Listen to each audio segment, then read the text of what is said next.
this. I'm gonna put this here. I don't know. All right. Change the orientation. I never know what I'm doing when I start these stupid things. Super chat, none. Hide all chat messages. I don't know how to do it. Okay.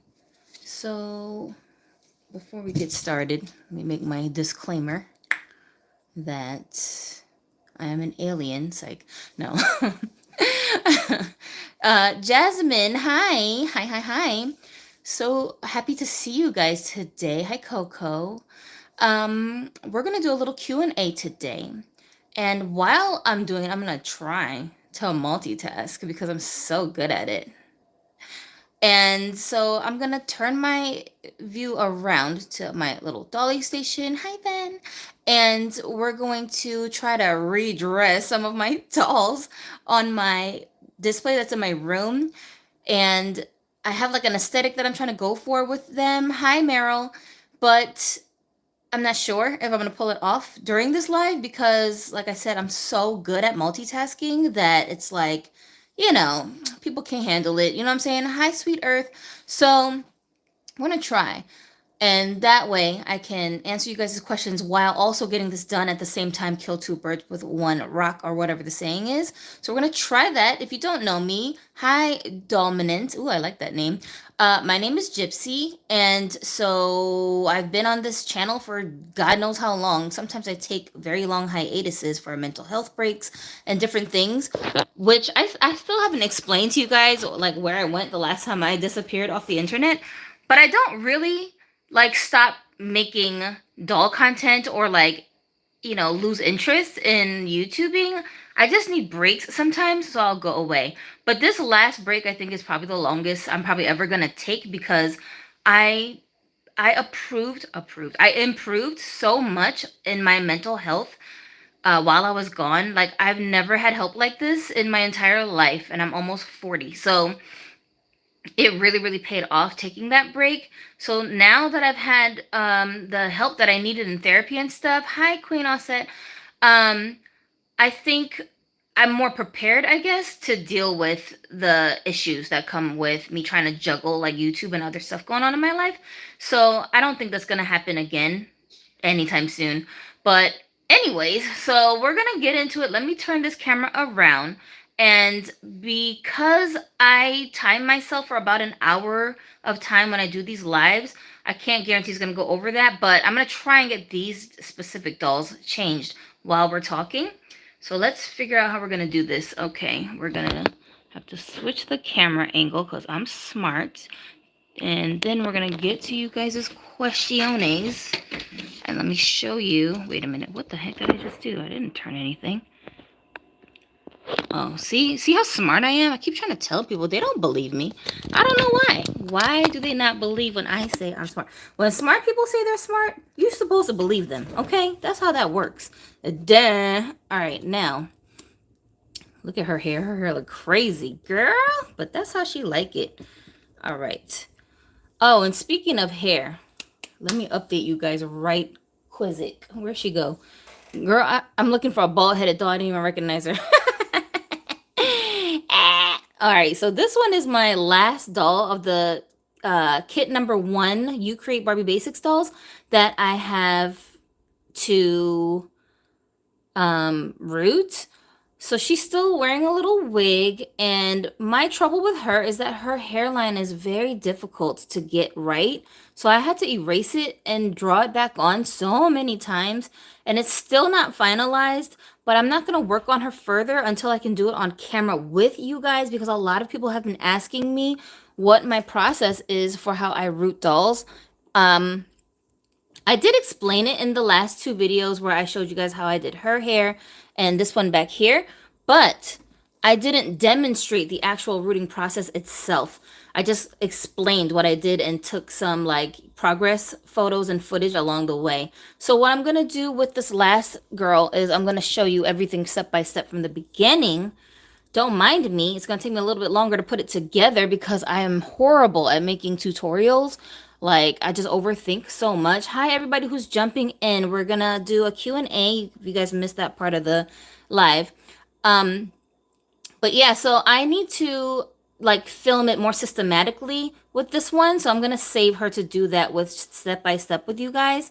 But it's coming, so that way people who want some ideas on what they might be able to do with these dolls, if you're not experienced with rooting, my method is super lazy, so it's a good way to kind of introduce yourself into rooting without, doing it so meticulously, I guess, and still get similar results to the people who like to do the knot method and all of that stuff. Like, I just don't have the patience for it. Sorry. So, okay, so the dolls I want to change right now are these three over here. I've got her, this, I call her Topanga. She is originally Bellatrix Lestrange doll from the Harry Potter series. And then I have Daddy here, and he is, what are you? He's one of those fashionistas guys that had long hair, but he's on a made to move body right now.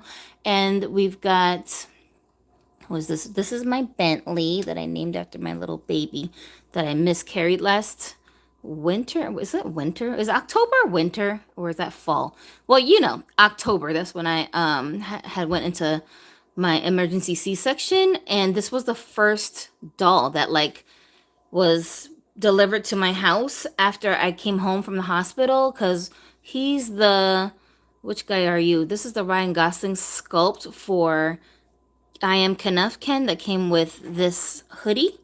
And I had pre-ordered him the year before. Why did it take so long for them to send us this damn doll, Mattel? Y'all don't make no kind of sense. Just for the swimsuit version of him to be $15 or something on freaking Amazon like a week later. So annoying. Anyway. So anyways, Bentley here. I think he's on a made to move body too. Are you? Are you on a made to move body, or are you on your original body? His original body is articulated. I think he's on his regular body. So we're gonna change these guys because, as y'all can see, these outfits are very colorfulicious. And right now, like, my eyes hurt when I'm looking at these dolls all next to each other in all these different colors. So I have a little stash of clothes down here that are more along the color palette that I'm trying to go for.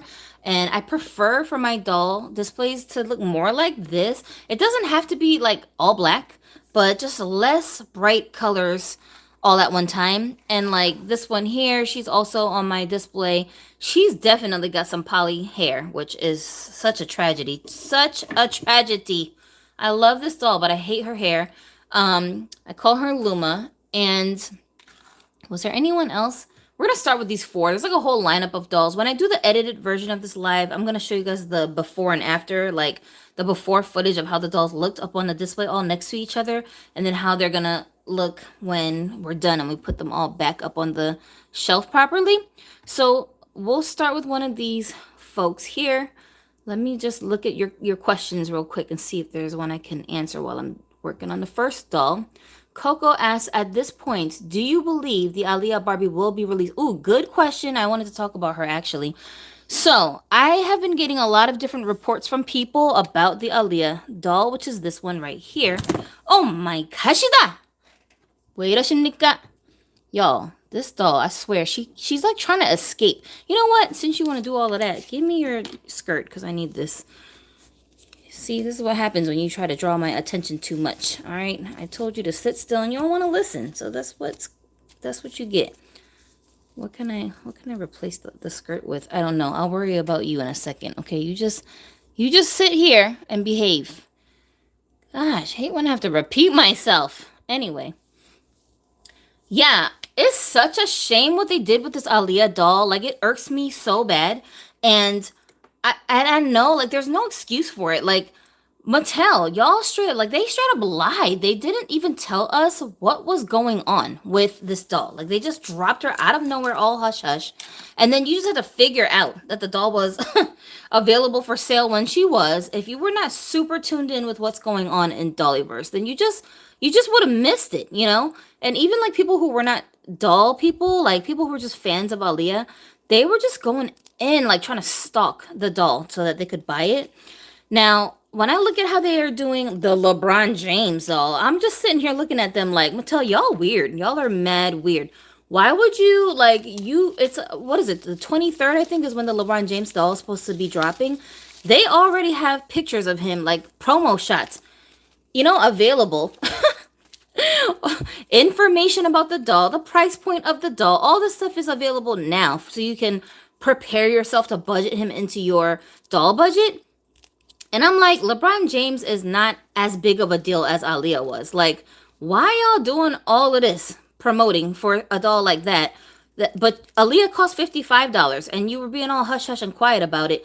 And like, it's just so weird the way that they're doing it, right? I'm sorry. Like I said before, I'm a conspiracy theorist. I'm gonna look at you sus if you seem sus. Like, it is what it is. If there's an elephant in my house and I can smell you, like, I'm not about to look at you and be like, well, you could be a lizard. Like, you're an elephant.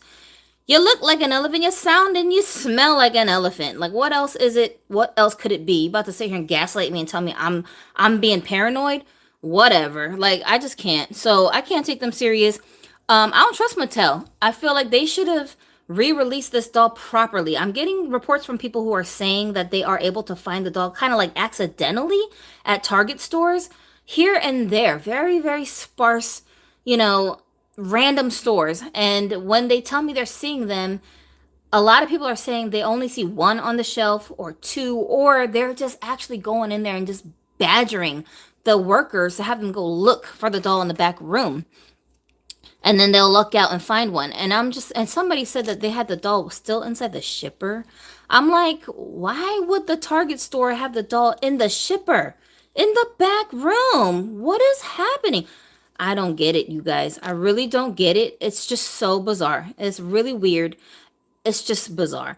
And yes, it's true that the dolls are ordering from the store. So like their dolls are ordering from Mattel. Mattel can't control what did I say? No, I meant to say the store is ordering from Mattel, and Mattel cannot control what the stores are going to do with their stock once they receive it. This is true. But I used to work in a sneaker store, and though we ordered from Nike, Nike actually did had a lot of control over how we treated the stock that we would receive from them.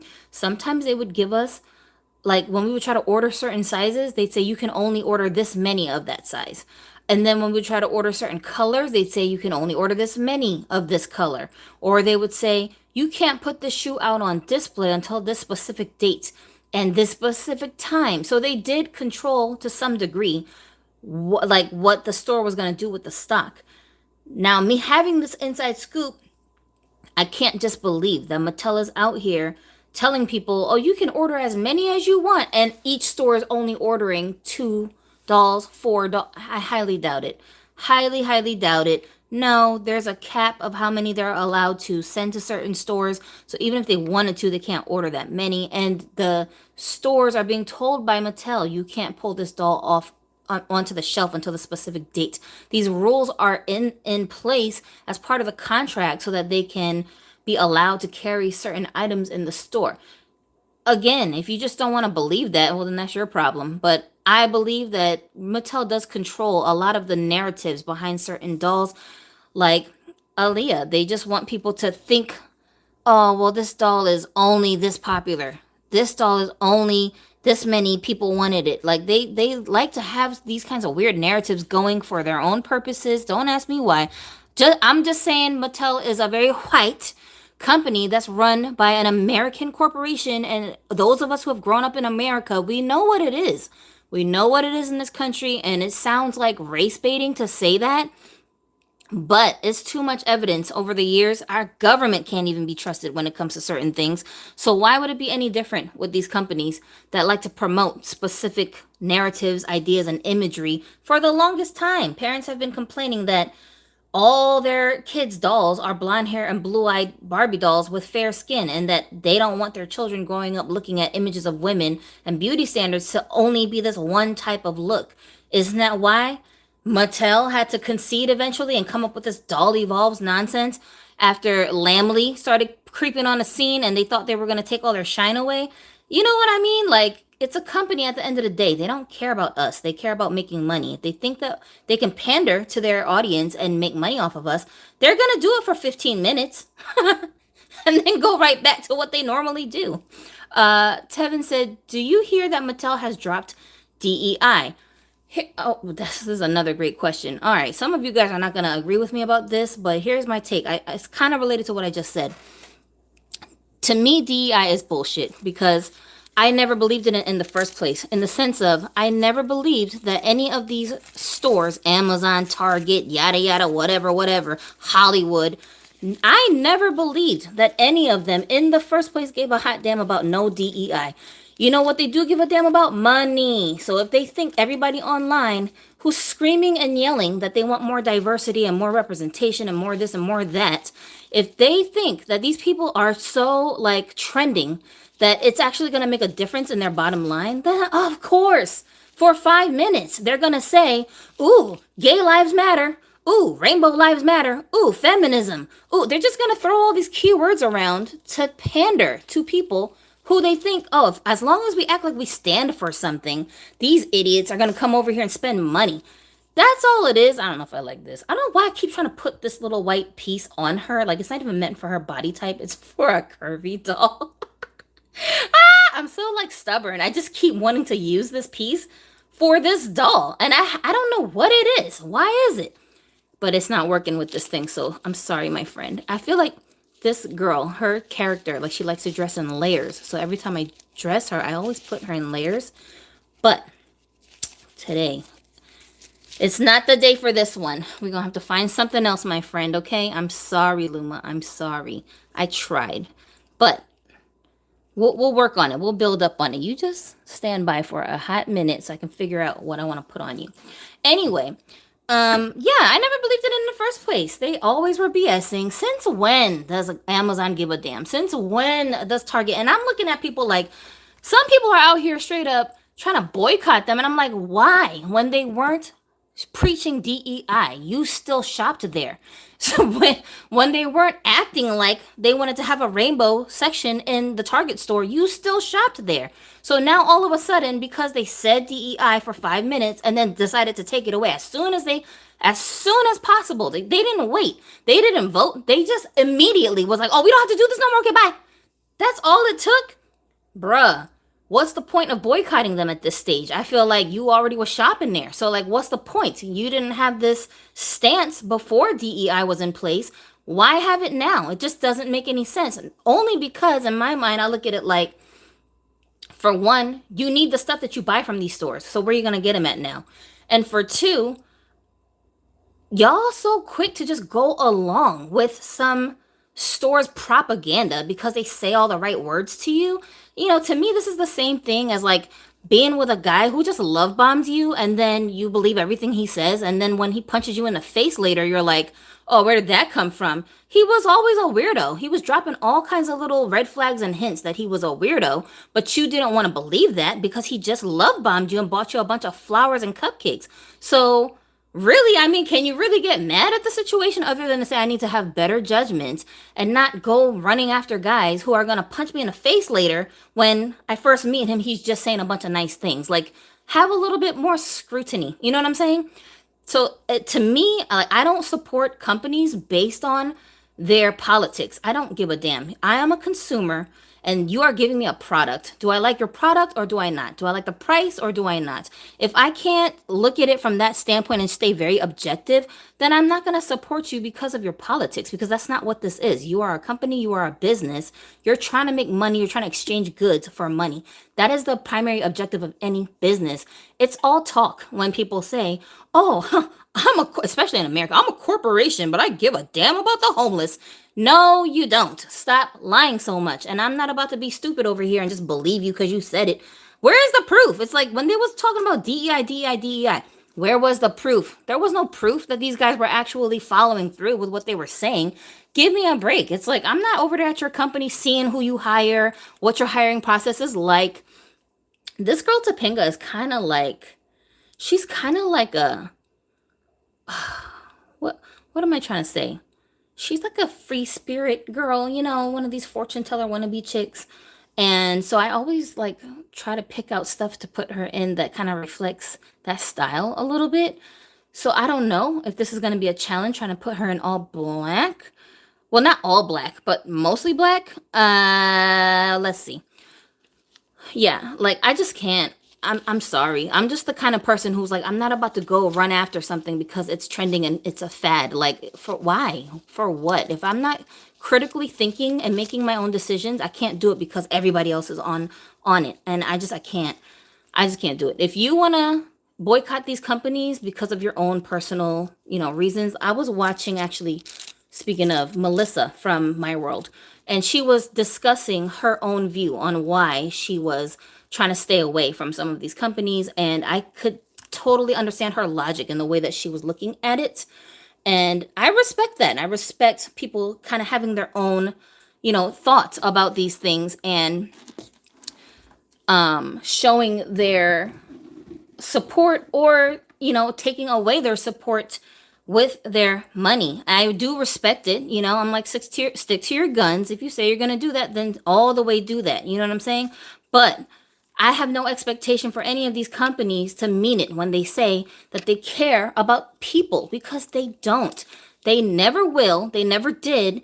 And you're not about to gas me up now and start acting like, oh, no more body shaming. We love fat people. Shut up. No, you don't. You love them for 5 minutes when they're trending on TikTok, and you think it's going to hurt your business if you don't act like you're going along with it. It's like these churches who pretend that they want gay people there. Y'all just saying that because you want more tithe money. Like, as a church, stand your ground. I will respect the church more if they say, not that they're going to stop gay people from coming in there, but don't preach like you're supporting gay rights or gay lifestyles, because that's not what the church preaches. Like, since when? What are you talking about? To me, that's so weird that, like, people will try to act like the Jehovah's Witnesses. My dad's side of the family, a lot of them are Jehovah's Witnesses, and I grew up in that religion when I was a child, right? Those were the beginnings of me not celebrating holidays. I know a lot of you guys are like, why don't you celebrate holidays? My dad never celebrated them because he was a studying Jehovah's Witness. As I got older and I'm like looking at this religion, I'm sitting here like, wait, hold on a second. Y'all used to adamantly preach, like it was part of your doctrine, that black people basically are scum and that they're not human beings. Now, all of a sudden, because the government and the country started to shift their views on black folks, now you acting like, oh, black people can come to our kingdom hall. We love them. What happened to this doctrine that black people ain't about nothing? Like, what happened to, why did it just disappear? Why are you guys not explaining yourselves?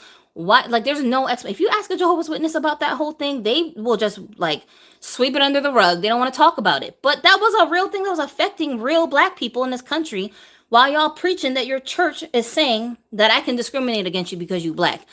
I'm sorry. As a religion, I can't respect you because I'm looking at you like, so if sleeping with babies just becomes normalized, y'all gonna support that too? Like, it's weird. You understand what I'm saying? Stick to your guns. Like, that don't make no sense. Even if I don't agree with your politics, stick to it. Stand by it. Why you keep switching up every 5 minutes? I can't take you serious. Let's see. Let's see if I can find another question. Oh, and also about the Aaliyah doll. Like, on eBay, if you guys have been following the listings, they are very different in price now, the listings for those dolls, than they used to be when the doll had first, like when we first saw her, pop up on the scene. Them prices look real different. I wonder if I could layer this with it. Was that too much black for her? Like, I don't want her to look like a goth. I want her to look like she's on her way to go set up a booth someplace to tell fortunes. Oh, you know what I'm going to do? Let's try this. We're going to try it out. We're going to just try it out. Let's start with this romper. And then we're going to try to put the skirt over it and see if that gives us the effect we're looking for.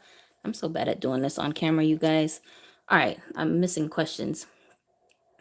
Show us the Nicki Minaj Pink Friday era babe, said Spice. Which one is that?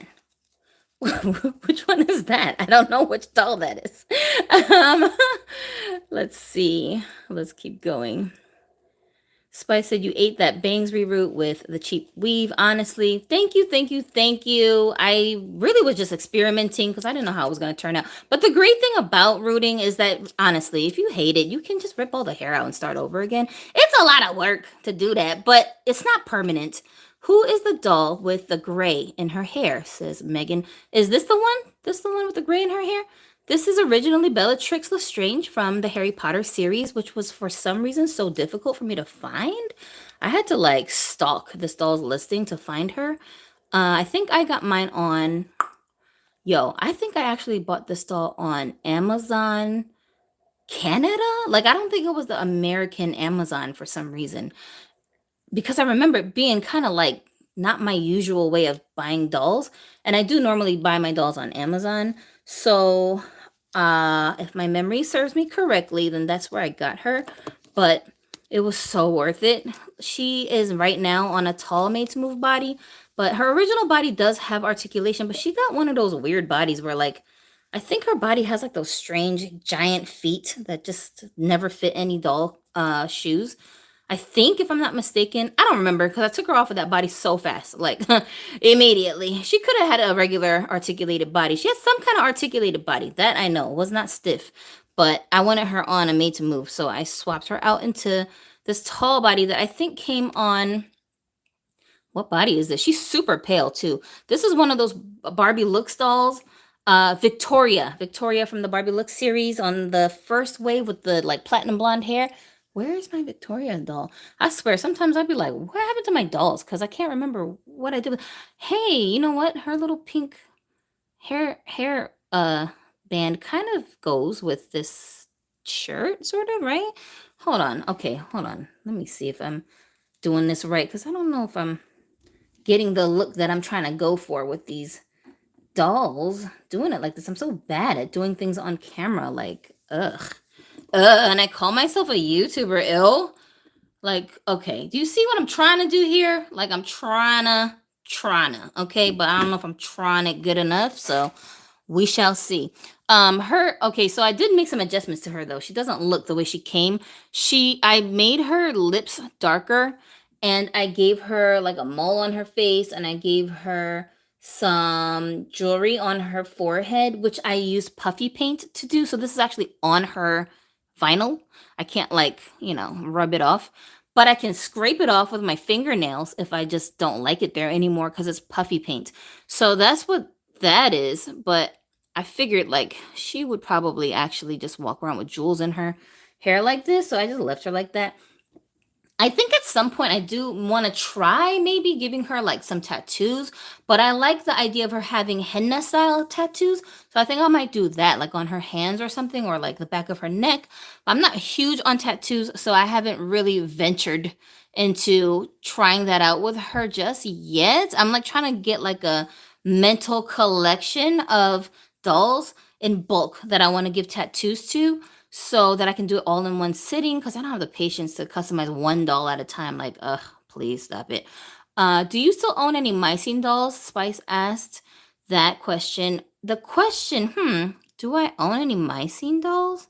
I had a Mycene doll not too long ago. It was a Madison doll. I don't know what version. She was like a thrifted doll that my mom was trying to act like she wanted it. And then when she saw that I was showing interest in it, she started acting like, oh, I'm keeping this doll, because my mom found like a box of dolls somewhere. I think she got it at a thrift shop, but they were good dolls, right? I'm like, oh, where you get them dolls at? And this is how weird my mother is. She tried to hold the dolls hostage from me. She tried to act like all of a sudden she was gonna do something with these random dolls, and I'm like, Mom, would you stop it? You ain't about to do nothing with these dolls. And then finally, what I did was I just said, oh, well, that's nice. Have fun with them. And I just walked away. When she saw that I wasn't interested anymore, all of a sudden, she's like, hey, do you want these dolls? I'm like, lady, why are you so backwards? Like, what the heck? So I inherited it kind of from her.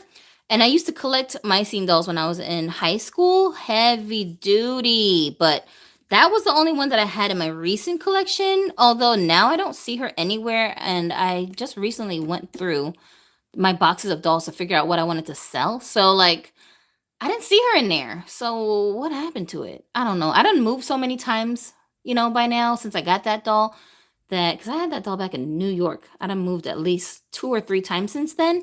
So maybe she just got lost in the moving process. There's like a stash of dolls that never made it to Washington with me from North Carolina, because my husband and my kids stayed behind to pack up the house. I had left before then, and I packed all my most important dolls with me, but like it was such a short notice move that I couldn't pack everything.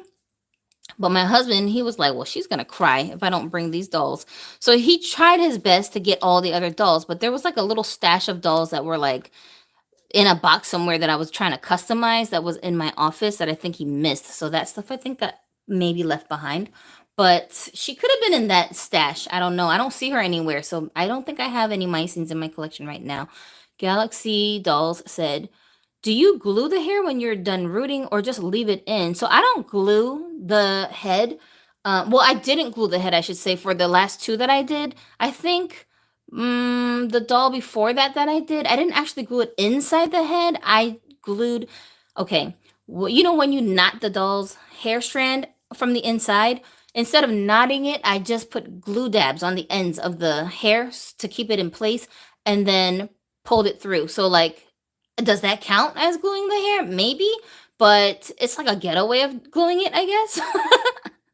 I'm lazy. I don't like doing all of this intricate stuff. Like it just takes too damn long. Um, I don't have the patience for it. But with these girls, I didn't glue it because for one, like I said, if I didn't like it, I wanted to be able to just pull it right out. Also, when I dunk the hair in the boiling water, when I dunk the whole head in there, this dude Bentley, like he's cute, but this sweater makes him look like a little baby. Bruh, he's a grown ass man. I kind of want to put facial hair on him though. I don't know. Is that bad? Because he's got a good face and I don't want to just cover it up with hair. But sometimes some of these male dolls, a little bit of facial hair really like brings them to life. So I might try it because I have another sculpt of this doll. If I don't like it, I'll just swap the head. Um, what was I just talking about? Gosh, I'd be my ADHD. I was talking about gluing the hair. So like if I want to keep the hair set a little bit like better, I just dunk the whole head in the boiling water. And this, of course, is only going to work if you're using the kind of hair that can handle being in hot water when you're, rooting the doll's head. And then that makes the holes in the head kind of shrink up. So I don't have to worry about the hair just falling out when I'm like trying to brush the doll's hair. But also, these are display dolls. So I don't really have this notion, this need to like make the hair super, super durable in the head because nobody's going to be handling the doll except for me. And I'm not about to be all rough pulling on the hair while I'm trying to like, style it. So for me, it's really not necessary. If I was going to sell the doll or if I was going to give it away to like a kid or something, which I don't know why I would reroot a doll and then give it to a child. That to me don't even make no kind of sense. But I'm just saying, if I was going to give it to someone else who's going to be handling the doll, then I would probably glue the inside. But I just generally can't be bothered. That's all. It's not like some technique that I'm using, and I just cannot be bothered. Yeah, so Spice, to answer your question, Mycene or Bratz, 100% for me, it's going to be Mycene because the bodies are basically Barbie doll bodies, but the heads are the Mycene heads. I can't deal with the Bratz dolls because their proportions get on my nerves, and I don't like I don't like the aesthetic of Bratz dolls. Like their whole faces to me look so overly exaggerated, and they all look like they have the same face, and I can't really tell one apart from the other one. So I just can't. Like I can't deal with a Bratz doll on my display looking at me. Just something about her just seems off next to my Barbie dolls. For the Mycene dolls though, for me it was a small adjustment having to like accept the changes in the aesthetics of how a Mycene Barbie looks compared to a regular Barbie doll. So it was easier for me to transition to Mycene than Bratz. And that's probably why for me it's just the way they look. The Mycene dolls don't seem as exaggerated. But now today, even though I loved them when I was a kid, I can't do it. I can't add no Mycenes to my collections. I wanted to be very excited about those Mycene dolls that came out, the new released ones. I wanted to be so like into them. I was trying to like, hypnotize myself looking at all these pictures of them to get all hyped, but it wasn't working. I couldn't like justify spending the money on those dolls. And I was saying to myself, maybe it's because they're expensive because they're like $30 or something. And I'm like, well, maybe I just think they're too expensive. But I would really have to sit there and tell myself, if this doll was $7.99, would I add this to my collection? If it was like old school fashionistas prices, would I want it? If the answer is, I don't know. Like if it's not short enough, if I'm not like, yeah, I would definitely. then I can't be bothered. I'm not even going to be bothered. I'm not going to even waste my time looking at the pictures, trying to gas myself into thinking I'm going to add them to my collection. And sometimes people ask me like what kind of dolls I collect. Besides Barbies, honestly, when it comes to fashion dolls, it's Barbie, Integrity, and some like random off-brand dolls, but not so much because I want to just add them to my collection. It's more because I just want to try the doll out, like the Defa Lucy dolls. I didn't like any of the Playline versions. I dropped these earrings and my like OCD won't let me just leave it alone until later. I gotta pick them up right now. Anyway, yeah, the Defa Lucy dolls, I didn't like the Playline versions of them, but when I saw icon number 2, the black one with the red jacket, that one caught my eye. I had missed out on some designer like collector Barbie dolls that looked similar to that doll, and I was like, ooh, this could be like my substitute for that. And the price is kind of up there, like 65 bucks or something. But compared to an Integrity Toys doll, which those dolls, the collector versions, the aesthetic of them is kind of like Integrity, that's not a bad price, you know? So I was willing to try it out, but literally the day I went to go and order it, it was already sold out. I was so pissed. I was so mad. But I was like, you know what? Well, it wasn't meant to be. It is what it is. So I'm not sweating it. But things like that, like I'll try it out, but I'm not about to be like, I collect Defa Lucy dolls. Like, no, that would have been probably the only one in my collection. And I would have been just fine with just that one doll, you know? But for me, I don't like to have tons of variety in the brand of dolls that I collect or like the collections of dolls that I collect that aren't Barbie or Integrity because I want for my dolls to be able to like coexist. Like I used to collect Disney dolls, the Disney classic princess dolls. I do still have some of them in my collection, but there's probably only like 2 that I keep out on display. One is the one that Galaxy Dolls here sent to me with the rooted hair. She's got blue rooted hair, and that's because I love her hair texture. And she's a Snow White. Let me see if I can show you guys because I do have her out here somewhere. Hold on, let me turn this light off because I have to unplug it, or else I'm gonna trip and fall, and then you guys are gonna laugh at me. Okay, so there she is, Miss Pie here, way at the end. Let me move this stuff. Come on, please don't drop anything, Gypsy. Yeah, if you see way at the end there, that girl is, I call her Pie, but she's the Snow White, and I put her on a curvy, made-to-move body, and she's got a custom rooting, so she's like really beautiful and I love looking at her, and she's so different than obviously a Snow White character you might see in somebody's collection. So that's why I like her. I don't like her because she's like a Disney Snow White. I just like that she's so unique looking. And all my other Disney dolls, for the most part, you know, they're not as unique as that one. They have like that scratchy hair that they be putting on those dolls. It's just, I don't know. I just feel like I could do better. And they don't really match any of my other dolls. Like that one blends in beautifully with my other Barbie dolls, but you know, I think my other one that I really like is Merida. And then other than her, the other ones, I feel like all of them I could just get rid of and not miss them. So I'm kind of in the middle of trying to purge those out of my collection because I just want uniformity. I want my dolls to all be able to be like displayed next to each other without being distracting. And having too much variety in your doll collection becomes overwhelming sometimes because there's no like restriction on what you're buying. It's just as soon as something new comes out, you're like, oh, gotta add that to my collection. And it's just like overwhelming. It's too crazy and chaotic for me. So at this stage, especially because I have so many dolls now, I just don't feel like it's worth it to add all these different types of dolls to my collection. I need to be more streamlined and more disciplined in how I'm collecting dolls, you know? And also, have you guys thought about this? Like, what happens when we die? What happens when we're gone and these dolls are left behind and someone in our families end up having to sort and manage these dolls on our behalf to figure out what to do with them next? Like, I don't know if you guys have been thinking about this, but like I said, I'm almost 40 years old. Like, my lifespan is half over. So I'm sitting here telling myself, holy crap, like, when I'm gone, how are my children and my husband going to handle sorting through this collection to figure out what needs to happen with these dolls? That stresses me out. So I'm sitting here like, nah, I have to be a little bit more streamlined and think about the future of where these dolls will end up. Ideally, what I would like for it to happen is for most of them to go between my two kids. They can split them up between them as memory pieces of their mom, so that, when they display them or whatever they do with them, it reminds them of me. Maybe they'll pass them on to their own children while they're young enough to play dolls. And get some use out of these dolls, and somebody loves the dolls and they're like family heirlooms.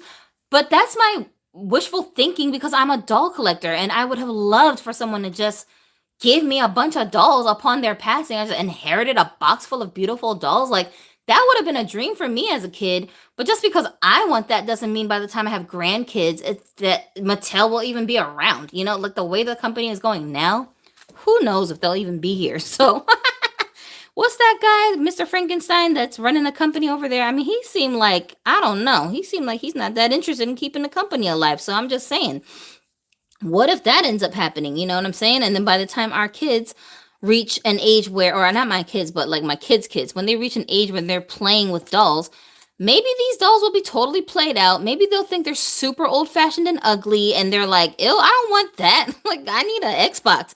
I don't know. You know what I'm saying? So I can't just project that onto my kids. My daughter has told me, she's like 13 right now. She told me that she wants all the dolls. And I'm like, but you don't even like Barbies. Like, what do you want with them? And she's like, nah, I want them all because I want them to remember you by. But she's saying that now as a kid. As an adult, she might be like, this is actually a lot. I didn't even know my mom had this many dolls, bro. She had them all boxed up. What the hell? So I'm actually like making an inventory list kind of where, yeah, look at me. See, Gypsy, you stupid. You already know this is impossible to do on camera. Like, why would you even try? Because I'm stupid, like I just said. Duh, that's what stupid people do. Anyway, so I'm just saying, like, I'm making an inventory list on my computer with pictures of each doll and the original doll ID, and then the new name that I gave to the doll, and like just making a little index so that there's some kind of digital copy of it somewhere that people can look at. If for some reason something happens to me, then my kids can access it because it's just in my like Google documents, and they can use that as a reference to look up the dolls in case they want to sell something or try to figure out like what the value of the dolls are. Almost all of my dolls are out of the box. So of course that's going to make it harder for them to like figure out how to price things and get rid of the dolls. They might have to do them in a lot. They're not going to be worth as much as people would probably think they would be for certain dolls that I have. It's crazy too, because I'll be looking at some of these dolls when I like look them up online to get like stock photos of them. Sometimes it'll take me to their listings on eBay and Amazon, and the prices, I'm like, are y'all serious? For this doll? Like, it's crazy. I don't even know what my dolls are worth. So I'll shock myself when I'm going online trying to look it up. But just because a doll's listing is at a certain price, that does not mean that people are actually paying those prices to acquire those dolls. If there's not much of a demand for the doll, then nobody cares. So that's why I be saying to people who say they're gonna drop in value if you take them out the box. I'm like, bro, if you keep them in the box, the value might be whatever you think it is, but how are you gonna sell it if nobody's even looking for that doll? Like, nobody cares. Go look up, what's the name of those dolls? Pop Life dolls. These dolls are some of my grail dolls, okay? But like, base price for one Pop Life doll by itself, new in the box, is like $300. I ain't about to spend $300 on these damn dolls that came out whenever the hell they came out. You understand what I'm saying? So the people who own these dolls got all these listings up on eBay, and they just hoping and praying and wishing somebody's gonna buy them. Them same listings be up there for like 3 years. Who's buying this doll? So when you bought the doll, I don't know what the price was for the Pop Life dolls retail, but let's say they were like $60. You about to tell me you holding on to these dolls for 3, 4, 5 years to sell them at maybe $300 one day, someday, possibly, and you might not even sell it. And then if you do sell it, it took you 3 years to profit whatever you got off. That's not worth it. That's not good business. What is that? You know what I'm saying? Bruh, just open the dolls up and enjoy them. Just put them on display and enjoy them. That's just the way I look at it. You don't have to agree with me, but I'm saying some of these collectors out here are so high diddy with their ideologies about how you're supposed to collect dolls, and they'll come over and tell you on your platform that you're ruining your doll because you changed something about the doll, took it out of the box, whatever reasons they like to give themselves. And I'm like, excuse me, ma'am, who made you the doll collecting police? Did I miss that there's like, is there a job opening somewhere where you can apply for that? How much do you get paid to mind my business? Please let me know, because that seemed like a whole lot of wasted time running around on everybody else's platform telling them, oh, you're ruining your doll because you drew eyebrows on her. Like, what? Y'all, the internet. Why do people do things like this? It's just mind-boggling to me. When will we get a Barbie x RuPaul collab? Like, said Bratty. That's a damn good question. I would be interested in a RuPaul doll if the Mattel version was anything even remotely close to the Integrity Toys version that my homeboy Alfonso he sent me. He sent me like a whole box of Integrity Toys heads that I put all onto different bodies. And one of them was a RuPaul doll that he had rerooted with red and blonde hair.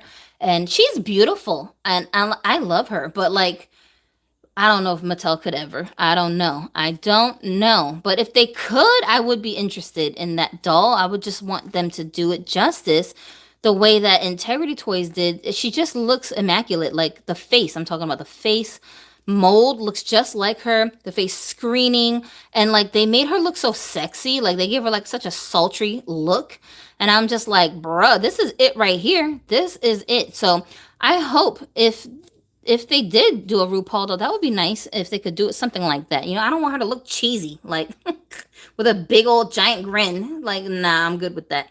Who else's question am I missing? Somebody in here said that they got the Aaliyah doll for about $70, which I think is reasonable. That's reasonable for the secondhand market.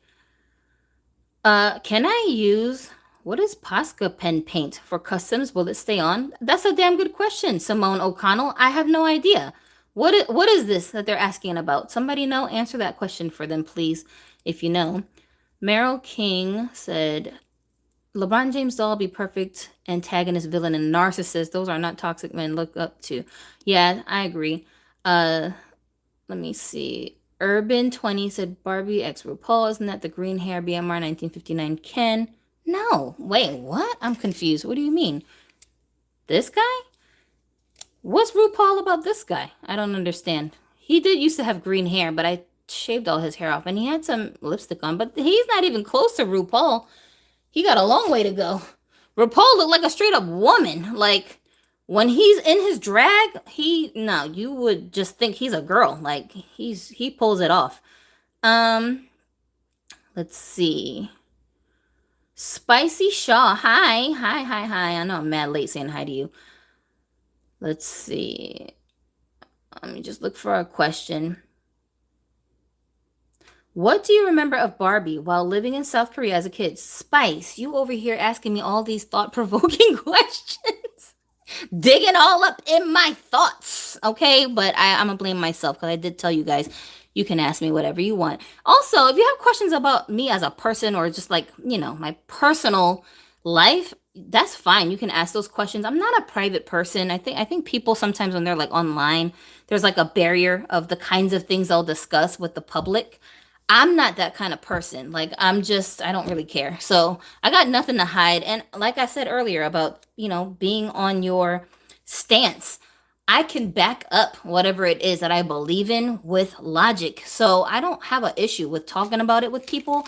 The only thing is I'm not going to debate with you. Like, I'm not going to sit here and argue with you why LeBron James is not the GOAT. I already know he's not. So if you think he is, well, that's your problem. You can think whatever you want to think. I don't have to think that. And you don't have to convince me that what I'm thinking is right or wrong. You know what I'm saying? So that's all. But I'm going to tell you to your face, nah, I don't think that he's the GOAT. I think he's a good basketball player, but he ain't no GOAT. You know what I mean? Yeah. So what do I remember of Barbie while living in South Korea? The main thing I remember about Barbie is me coveting her so bad. Like, I remember being just obsessed with Barbies. Okay, so when I was in Korea, the highest grade that I went to there was second grade. And in my school was basically an American school on the Army base that was It's obviously in Korea, but everything was supposed to be based on like an American curriculum. We were taught in English, and most of the kids that went to my school were international kids from all different countries that spoke many different languages because their parents were military people that had came and got stationed in Korea from different places, not just America, right? So, which is kind of odd. How come I was on a U.S. Army base, but there were so many international kids there? How does that work? You know what? That's probably because Americans are very diverse groups of people that just all congregated here. And we have different backgrounds. That's so interesting. I never thought about that. But yeah, so if you're familiar, the school I went to was called the Dolphin School. And at our school, I used to have a girl that went on the school bus with me that would ride the bus, and me and her would sit next to each other. She was like my school bus bestie because like my sister and I, we always were like stuck with each other, and on the bus was the only time that we could kind of like separate and go do our own thing. So my sister and her best friend was this boy named Edward Pullum. I don't know where he is today. He was half black and Korean like us. And it was so funny because so cute. He was so handsome. Um, Edward, he was bad at speaking both Korean and English. How does that happen? I don't know. But he would speak broken Korean and broken English. And because me and my sister were fluent in both, we just could communicate with him. But everyone else never knew what the hell he was saying, right? So my sister was like his translator because he'd be talking and people would be like, what'd he say? And then my sister would say what he said in proper English so that everyone could understand. So he would sit next to her on the bus, and then I would sit right across from them with this girl named Kimberly. And she was half white and half Korean, but she didn't speak any Korean. So me and her would speak English to each other. And she would get on the bus with a little Barbie doll, but she'd hide it inside of her book bag because we couldn't bring toys to school. And then while we were sitting next to her, she would like sneak it out of the bag real quiet and like show it to me. And I would just be like, oh my God, can I hold it? Like I would just be like losing it, right? Oh my God. And then I would like smell the hair, like just do all the autistic things with this doll that I had no idea back then that I was autistic. But I would just be like, just so the doll smelled different than the dolls that I played with, which were Mimi dolls. And I couldn't get over how much hair was in the head. Like, Mimi dolls are bald headed, okay? They have hair, but if you actually dig through the scalp, there's a bunch of bald spots. It's totally sparse. The the grade of hair that they used for those dolls back then, I don't know about now, but the Mimi dolls, they didn't use like saran hair. They would use some kind of cheap weird hair. So like I didn't like the texture of the doll itself, but that's all my family would buy me. So I just stuck with them. And the clothes, like everything seemed so high quality compared to the Mimi dolls that I had easy access to. So I just remember being like, oh, so obsessed. And I would look forward to getting on the bus and sitting next to Kimberly so that I could live all my Barbie dreams out on that little bus seat next to her, just salivating over these dolls. I don't know what I want to do with this guy though, because he's like the only male character in my collection who's very flamboyantly, openly super gay. And like, I like that he dresses loud like this because this is so his personality. So I'm sitting here like, ugh, would daddy cuss me out if I try to put him in something that's more muted and so called normal? Like, he would just be looking at me like, bitch, the hell I look like. You know what I'm saying? So I gotta be more creative with how I'm gonna make him fit the aesthetic somehow. I know I can do it, but like this is like a challenge for me trying to figure out what to put him in. So yeah, I don't really know what to do with him. But yeah, this is what I remember the most distinctly about Barbie dolls in Korea. They did exist. I did see them when I would go to American toy stores on the base, but like in my regular day-to-day life in Seoul, like no, where am I gonna find a Barbie at? That was the only place I would tell my dad to take me to the toy store just so I could stare at them on the shelves inside the box. Maybe that's why I have this need to remove all the dolls from the box, because my first like reaction to a Barbie doll was, she's trapped in this box. I need to get her out. I need to play with her. I need to touch her. Like I need to smell her. And maybe that just stuck with me my whole life. So for me, keeping a doll trapped in a box is just like torture. Like I can't deal with it. I got to take the doll out. But that's what I remember. That's a very good question. Spice, Also asked, why do you think Mattel has not made a regular Barbie doll with hijab yet? I mean, just a regular fashionista and not a celebrity doll. Ooh, do you think Mattel will ever create a Barbie fashionista with hijab? Honestly, like I already said earlier, what DEI? Mattel don't give a hot damn about nobody. All this representation nonsense. If more people who cared about hijab representation was screaming at them on social media about it, lo and behold, all of a sudden, we'd have hijabi fashionistas. But nobody cares, you know? Nobody is screaming at them. Like, there's more people saying, we want Rainbow Brigade stuff than people who are saying, we want hijabis. So, because nobody's talking about it, they're not going to be bothered because they already don't care. They don't care more about representing rainbow lifestyle than they do representing hijabi lifestyle. They don't care either way. It's just like, whatever's going to sell is what they're going to make, you know? Here and there, if they think that showing the representation matters to them is going to help them with overall sales, then they'll do it. But if it's not something that they feel like is going to be a big deal for people to connect with, then of course not. They're not in the business of just enlightening people of other lifestyles and other, you know, cultures and other religions. They're not doing that. That's not what Mattel is in business to do. They don't give a hot damn. They never will. I highly doubt it. Maybe if somebody, well, I was going to say if somebody like us collectors, ended up becoming CEOs and head management at a company like that. But I mean, when is that ever going to happen? You know, this is the thing about corporate. I hate to keep judging a book by its cover, but I'm just saying. That guy. What is his name? Enon Crazy? Whatever his name is. The guy that runs the company. I mean, just look at him. He just looks like he sleeps on a bed of money. Like, you think he cares about some dolls? Like, he don't care. You know what I'm saying? It's just like, whatever. Just make the thing, make us some money, keep it moving, blah, blah, blah. Like, that's just what it is. Let's see. What is your opinion on the Flavors dolls by Mattel? Spice also asked that question. I don't have a very definitive opinion about Flavors because I never owned any of them, so I don't really know what to expect of them. And when I see them on other people's accounts, my initial reaction is I don't like the female ones. I don't know, for some reason the female dolls remind me kind of the Playline Defalucies, but I do like the male dolls. But are their bodies a different proportion from like how Barbies look? Because I think their bodies sometimes throw me off, or is it just the combination of how their heads, like the size of their heads in proportion to their bodies? I don't know. Something about them feel a little off, like a little uncanny.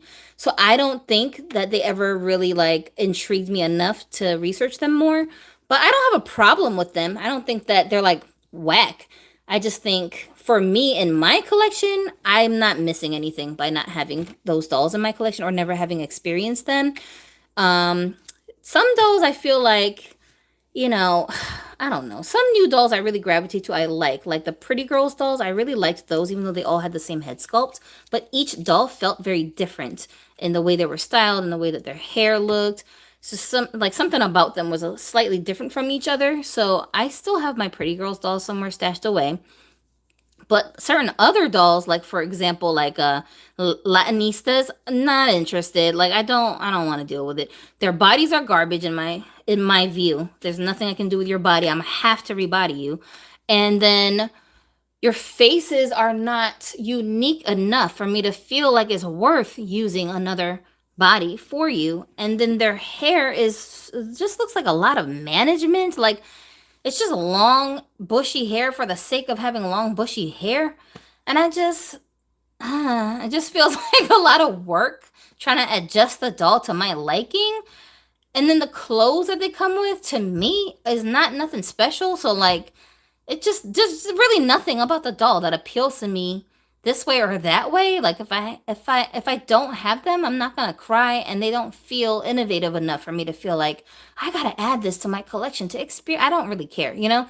So things like that, like I already know. Even if I add one, I probably will never get another. Like a rainbow high doll, I love the way they look, but not enough functionality for the way I collect and the way I style my dolls for it to be worth me spending the money on them. So I only have one rainbow high doll who I never display, and like even her clothes, I can barely get any use out of the clothes because really none of my dolls can fit the clothes. So she's another one that I had to put into my sell box because after all these years of having her, I don't display her ever.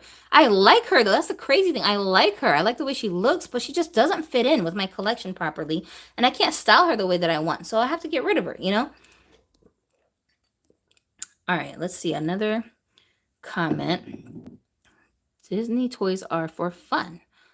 Ooh, girl, you shaking up the table with the DEI talk, and I love it. I've been said DEI was a setup. I told all my black friends back in 2022 that if they was in DEI jobs, they need to pivot fast. Yo, here's another thing too about that whole DEI thing. It's not just DEI. What happened to Black Lives Matter? I thought Black Lives mattered.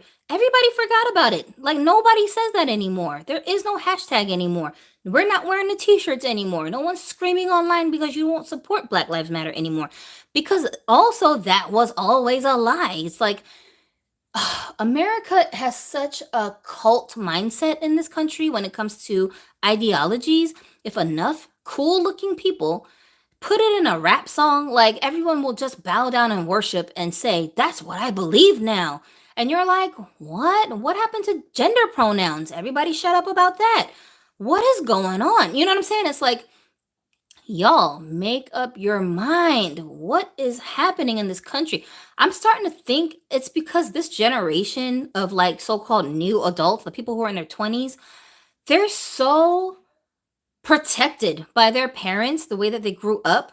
They're so shielded by society about life in general. Life is not fair. Like it's not bad to say that. Just acknowledge the truth. Life is not fair. It was never meant to be. Life is a test. It's difficult, especially when you become an adult. You have to navigate life using all these different life skills that you gain. And hopefully, if you had the right type of parents, they started training you back when you were still a kid to face the fact that life is not fair so that when you become an adult, you kind of have a good head start so that you're not having a mental breakdown every time something doesn't go your way. But for whatever reason, I blame my generation, the millennials, for how this happened. You know, I think our parents were very strict in some aspects and very traditional, and we wanted to break away from tradition.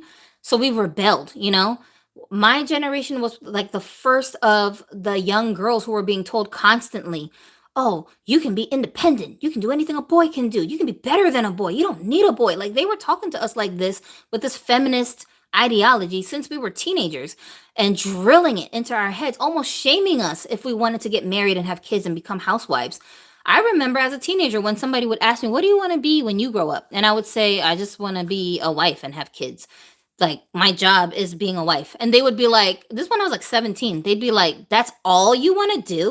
What do you mean that's all I want to do? Like, why are you saying it like that?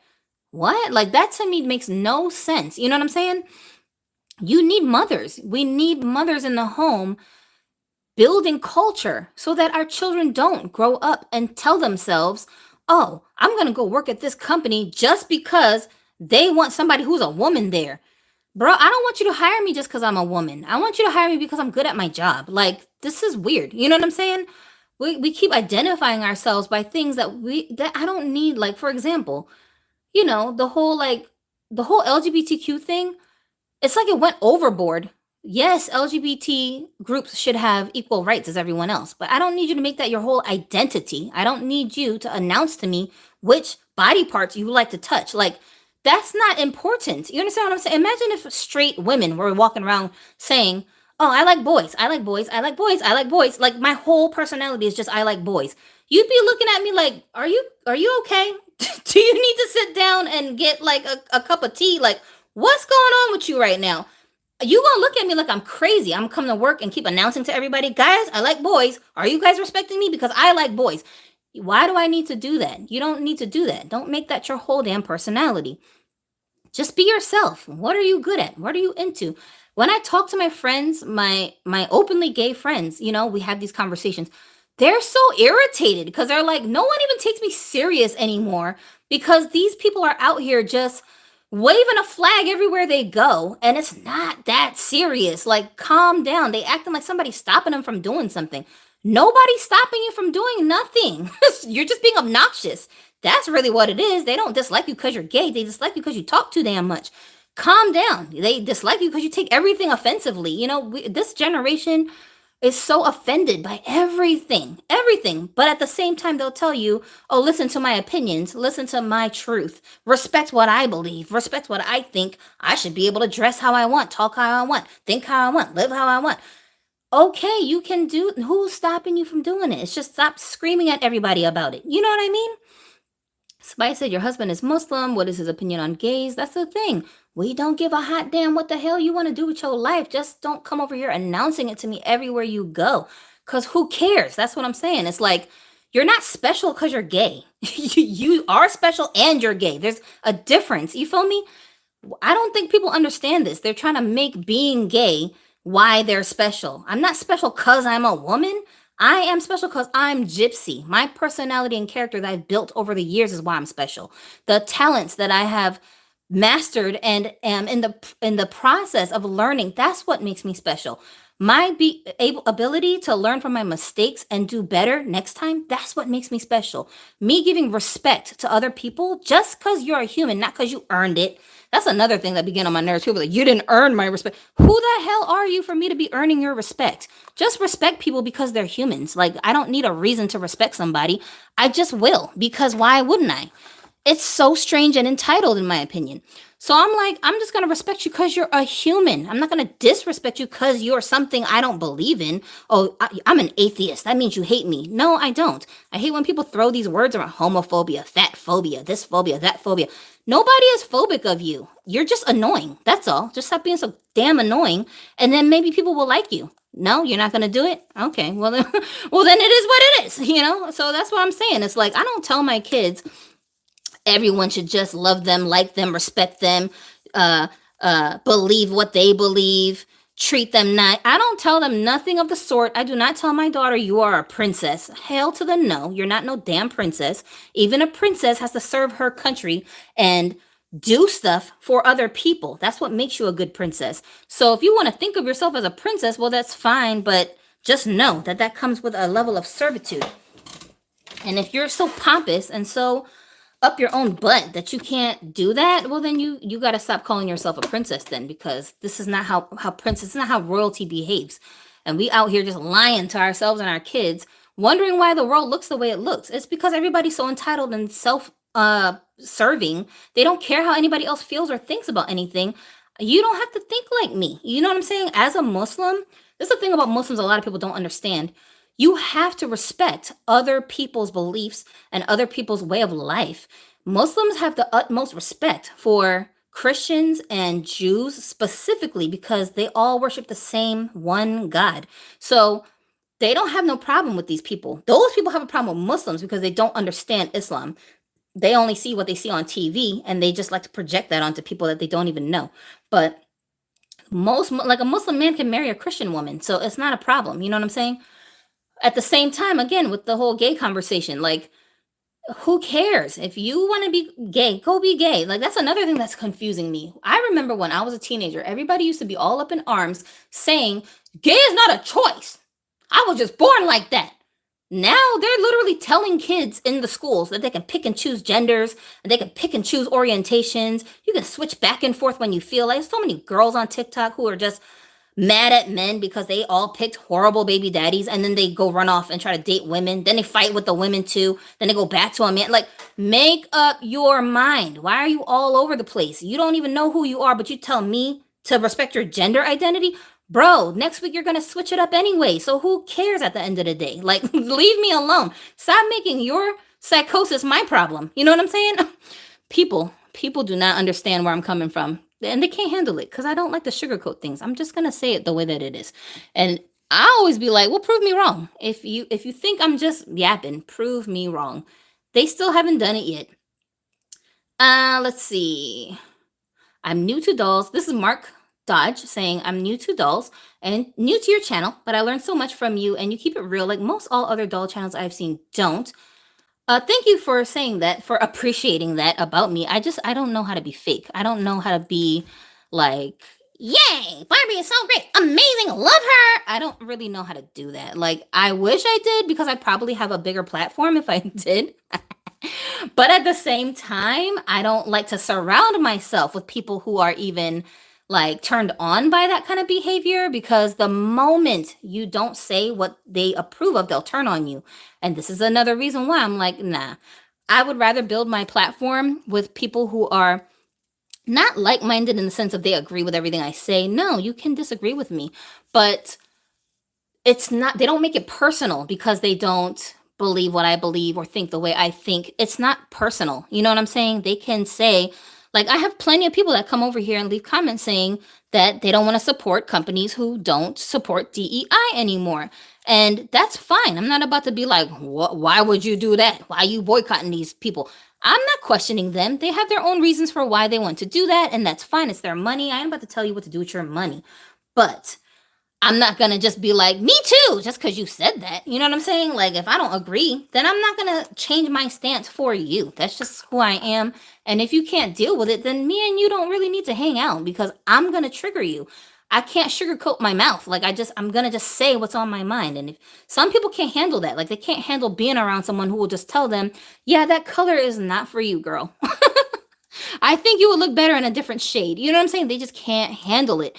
And they'll look at you like you're being a bitch because you told me the truth. What? I have girlfriends who I will tell them, like, your man is trash. He's trash. He's wasting your time. You're wasting your life away. You got to do better. You got to do better. Your kids are watching you and they're copying your strange toxic relationship behavior. And you want your daughters to grow up living like this? Like, you're setting a horrible example for your daughter. You got to get it together, sis. I will just tell my girlfriends that. They be getting mad. They get upset with me. But here's the funny thing. After it's all said and done, they might like disappear for like 6 months, right? When they come back on the scene on in the 7th month, hit me up, be like, hey girl, how you doing? What you doing? Miss you. And I'll be like, oh, what you been up to? Yeah. I got rid of him. I had to call the police on him because he put his hands on me in front of my kids. This is what ends up happening. And I'm like, what, are you surprised? Like, I told you already. I've been done told you already that all the warning signs were there and you didn't want to listen. So what do you want me to do? What you want me to do? Feel bad about it now? Like, what you want me to say to you? Why are you even calling me? You know what I'm saying? It's just weird. And I'm like, listen, don't call me and then tell me about a new set of problems you done got yourself into. Then when I tell you this is going to lead nowhere, not any place good, then you're going to go disappear again because your feelings can't handle it. I can't go back and forth with you like that. I'm the kind of person where, like, if I tell you a problem, if I tell you like, oh, this doll's hair is like uh horrible fiber, I don't like it. Either I'm going to come up with a solution or I want you to give me a solution. That's why I'm complaining. I'm not just complaining for the sake of complaining. Maybe this is something people don't understand about me, and that's why they get triggered when they hear me complaining about certain dolls. But I want a solution. You know, when I'm saying, Mattel, y'all can do better. Why you give these dolls some cheap ass wigs when you could have just rooted some hair up in their heads? Or just don't put the wigs in there at all. Give us more outfits and clothing and keep the dolls bald and let us figure out what we're going to do with it. People will take that so like personal. I don't know why. Why are you defending Mattel? Do you work there? But they'll take it so personal and then try to attack me and be like, why are you complaining about stuff? Because I want you to do better. That's why. So if you're watching the content, you understand what I'm saying? If you work for Mattel or you have ties to people who work for Mattel, send them some constructive criticism based on what us fans are talking about. Is my sentiment incorrect? No, because if other collectors were keeping it real, they'd be saying the same thing I'm saying. They're just scared to say it because they think it's going to get them canceled. I don't got nothing. I have a reason. I don't have a reason to fear being canceled, because it's like, I'm a nobody anyways. What you going to take away from me? How is being canceled going to affect my life so drastically that it makes a difference? Like, who cares about what I'm saying? I'm a nobody. I'm just one lady on YouTube talking about her dolls. Who cares? You know what I'm saying? So I'm like, no, I'm not about to sit here and sugarcoat because people's feelings, your feelings aren't real. Feelings are not real. They are temporary. It feels real, but it's not real. That's why you're not supposed to make decisions based on your emotions. You're supposed to use your logic and facts before you make a decision in life. Let's see what other questions we have. Yeah, I don't know if the Bellatrix Lestrange doll is like available, Megan Raquel, but look her up because maybe they're on eBay. I always look at Amazon first just because their prices are like the best, but eBay sometimes has stuff like maybe out of the box, or like if it's just a head, sometimes it's worth it to get it that way if you're going to customize anyway. Tevin says, does anybody have a spare Victoria Barbie looks head they want to get rid of? I think I do, Tevin. I think I might. I got to look in my stash. If I do, remind me. I'm so bad at like organizing things so I can send them to people, but I do have like a stash of things that I have collected that I need to send people. Yeah, message me over on Instagram later so I can take a look and see. I could have sworn I had a Victoria head around here somewhere. Mark Dodge said I collect My Little Ponies and it's crossed into Monster High dolls. Yeah, it's like a gateway, right?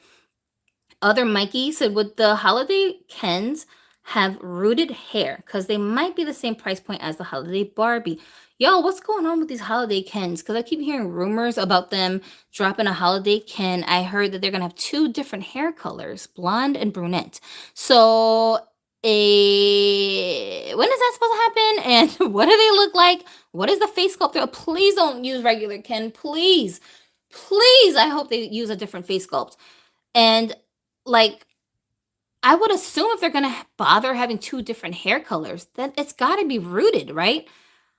That's just my hypotenuse. I don't know if like I'm onto something here, but that's what I'm guessing. I hope so, though. I hope so. I hope that they don't look cornball. They're gonna be on stiff bodies for sure.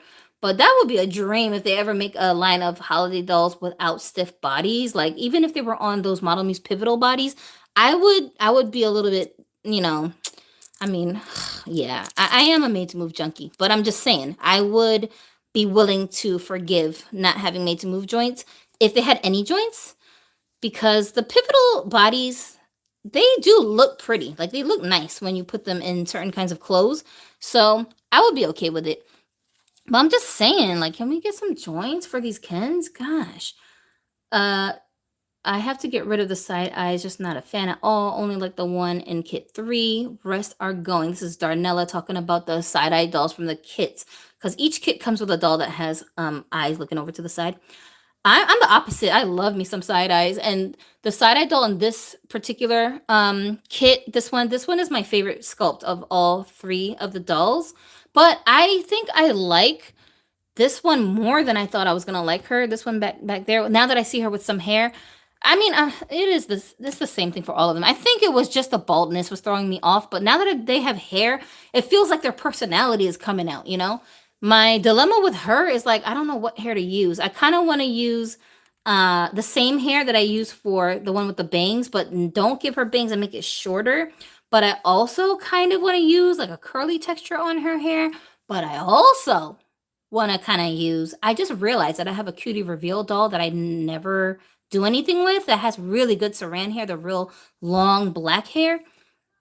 And she feels like she would look good with very dark hair. So I'm kind of contemplating maybe I'll chop off that doll's chop off that doll's hair and use it for her. I just don't know. I don't know. So I got to take my time with this one and like plan her out better because she's my favorite of the 3 and I don't want to like mess her up. She kind of looks like she would look good with any kind of hair. I don't know. Okay, questions. Let's see. Someone asked, E said you collected mycene. Yeah, I didn't just collect them. I was like obsessed. They all had like personality. Like, y'all, okay, so my mom used to have this wig shop, right? So stereotypical for my Asian mother to own a wig shop. In case you haven't noticed, there's a pattern in my family with people owning businesses. I come from a line of people on both sides who are business owners. See, this is what I mean. You can be a woman and own a business and have a family. You can be a woman and have children and have a husband and still run a business. Why are people talking like you can't do both? Like, it's so weird to me. If you're such a super woman, you can't juggle a relationship and being a CEO. Why not? You so amazing. You should be able to handle it very easily, lady. But anyways, and my mom was a single mom because my father died when we were like 8 or 9 years old. So she's running her little sneaker store. Underneath her sneaker store in the basement where it's supposed to be storage down there. But what I did was I said, I need my own space because I just do. So the basement was like huge. Like imagine a storefront basement, right? So I was like, Mom, if I clean this basement out, can I have it? She was like, yep, do whatever you want. So I actually turned the basement into like a studio. I had my music set up, my keyboard down there. I had all my like clothes that I was gonna wear to school down there. I had 3 beds down there. I know. Why do I need 3 beds? I don't know. But there was like mattresses already inside the store, so I set them all up. I had 3 mattresses that I turned into like little couches, and I had built-in shelving that went all the way across all the walls in the basement.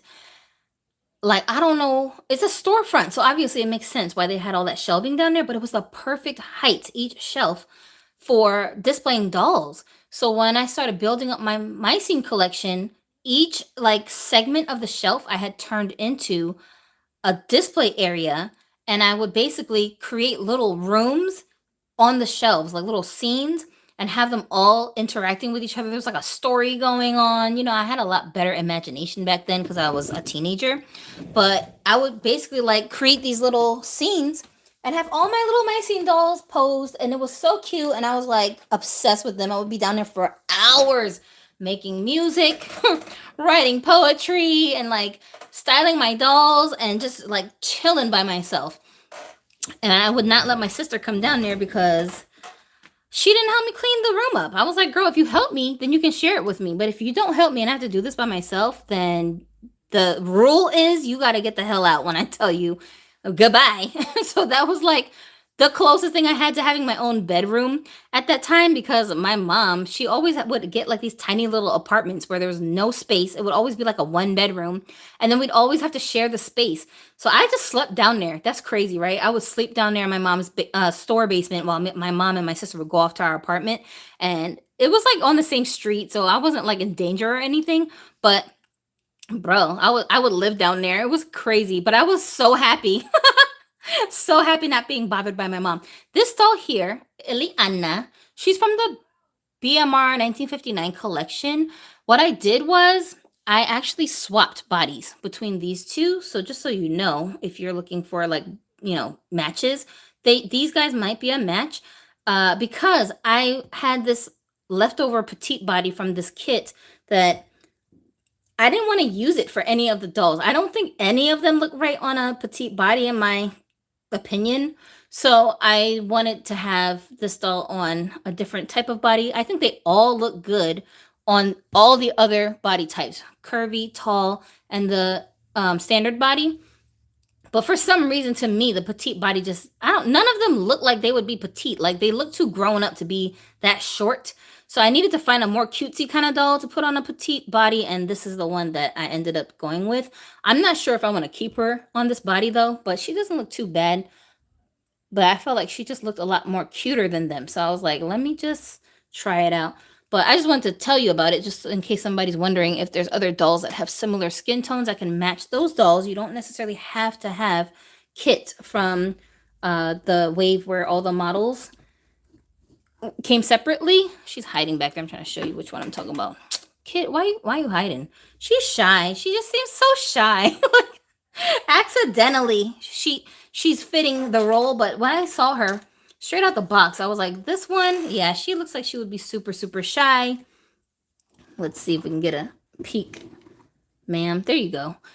Yeah, she's so cute. And like the way I got her hair like this, I used a curling iron. I used a flat iron, and I just wet the hair, and then I like bumped it in the bottom, and it stayed that way. So now she looks more like how she looks on the box with her hair curled in on the sides, and they didn't brush out. So this is a good thing. I thought that maybe like after a couple of days, the curls would go away, but they didn't.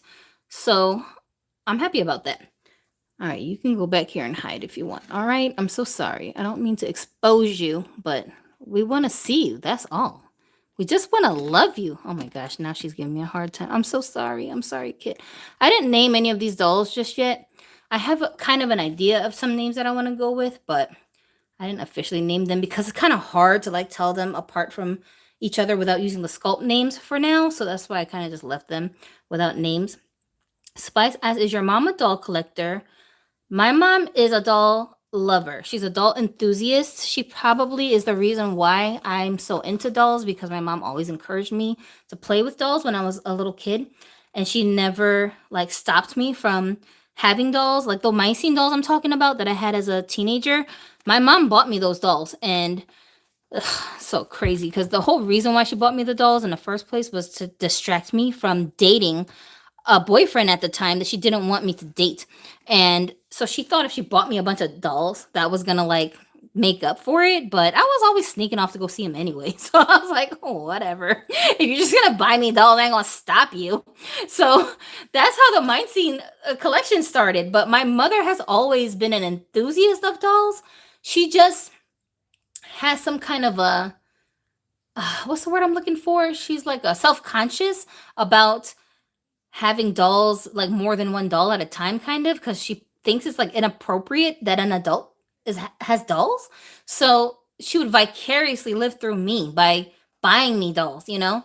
And then later, when I started learning how to reborn, she couldn't wait to learn how to reborn with me. She was acting like, oh, we're gonna sell them, but really, she just wanted to have the dolls for herself. So I would buy her some like reborn kits, and I showed her how to do everything step by step, and she made herself a little reborn baby doll, and like she carries it around with her everywhere, and she like has it in her house. She treats it like it's her kid, but but like I think she has a love for dolls. She thinks they're fun, but she's not really officially a collector. I have a custom Barbie that kind of reminds me of my mother that I'm gonna send her when I get around to it, but like I didn't tell her about it because I just want to like surprise her and see what she thinks. But she's like that. If I tell her, like, Mom, let's go buy a doll for you, she won't do it. But if I just give her a doll, then she'll take it. You know, if that makes sense. But I think she wants to be a doll collector, low key. Let's see. Do you consider yourself ghetto? That's a good question. I consider myself gypsy. Like, I'm a chameleon. When I'm in the hood, I can definitely just blend in with everybody there. I grew up in the hood, so like I kind of can code switch very quickly. But at the same time, when I'm in a different environment, then I'll switch. Like when I hang out with my Latino friends, I suddenly have a Puerto Rican accent. But that's because sometimes when you're around people who are speaking broken English, like my Filipina girlfriends, it's easier for them to understand you when you speak broken English with them. So I won't enunciate everything properly, and I don't use all of the, like, for example, let's talk about pronouns. In Korean language, we don't use pronouns. So it's bizarre to us to be so caught up in a pronoun because nobody cares. Like, I'm not going to say he, she, it, they. We don't talk like that. We drop the pronoun when we talk and we just conjugate our verbs. So you kind of have to know from context who you're talking about. But in our language, that totally works. Nobody gets confused. It's the kind of language where we take out extra words that are completely unnecessary in order to get your point across, you know? So people like, you know, who have a language like that, when you're talking to them, they don't care about all these extra words. Like they just get more confused because they have to translate more words in their head when they're trying to understand what you're saying. So I try not to talk that way when I'm around my international friends who don't speak English fluently. I speak in very broken English to them, and we can communicate just fine. And this is also another reason why I studied so many different languages because, you know, coming from when I was a kid, I lived in North Philadelphia for a little while, but a big chunk of my like teen years I lived in New York. And it's a very diverse place. So you're going to run into people from all different backgrounds, religions, you know, different lifestyles. You can't expect everyone to just assimilate to your whatever because you just want them to. That's just not how it works. So I wonder if this hoodie would look better on. This can, but no, it's too many colors. Oh, Daddy, why you gotta be so difficult? Yeah, so you kind of have to be more open-minded when you're dealing with people who don't have American culture at like the top priority of their lifestyle. So that's just what I do, but like I just switch depending on who I'm around. If that sounds so like contradictory because I'll be saying like, "Oh, I'm just going to be myself. I'm about to change for you." Which is true, but this is part of me being myself. Is to make the people who are around me culturally not feel ostracized or like they need to assimilate to me when I'm around them. I think this is just something I picked up from traveling so much and from living in another country and having friends since I was a little kid that were from all these different backgrounds and trying to get along with everybody. That I realized sometimes you have to build rapport with people by making them feel very comfortable.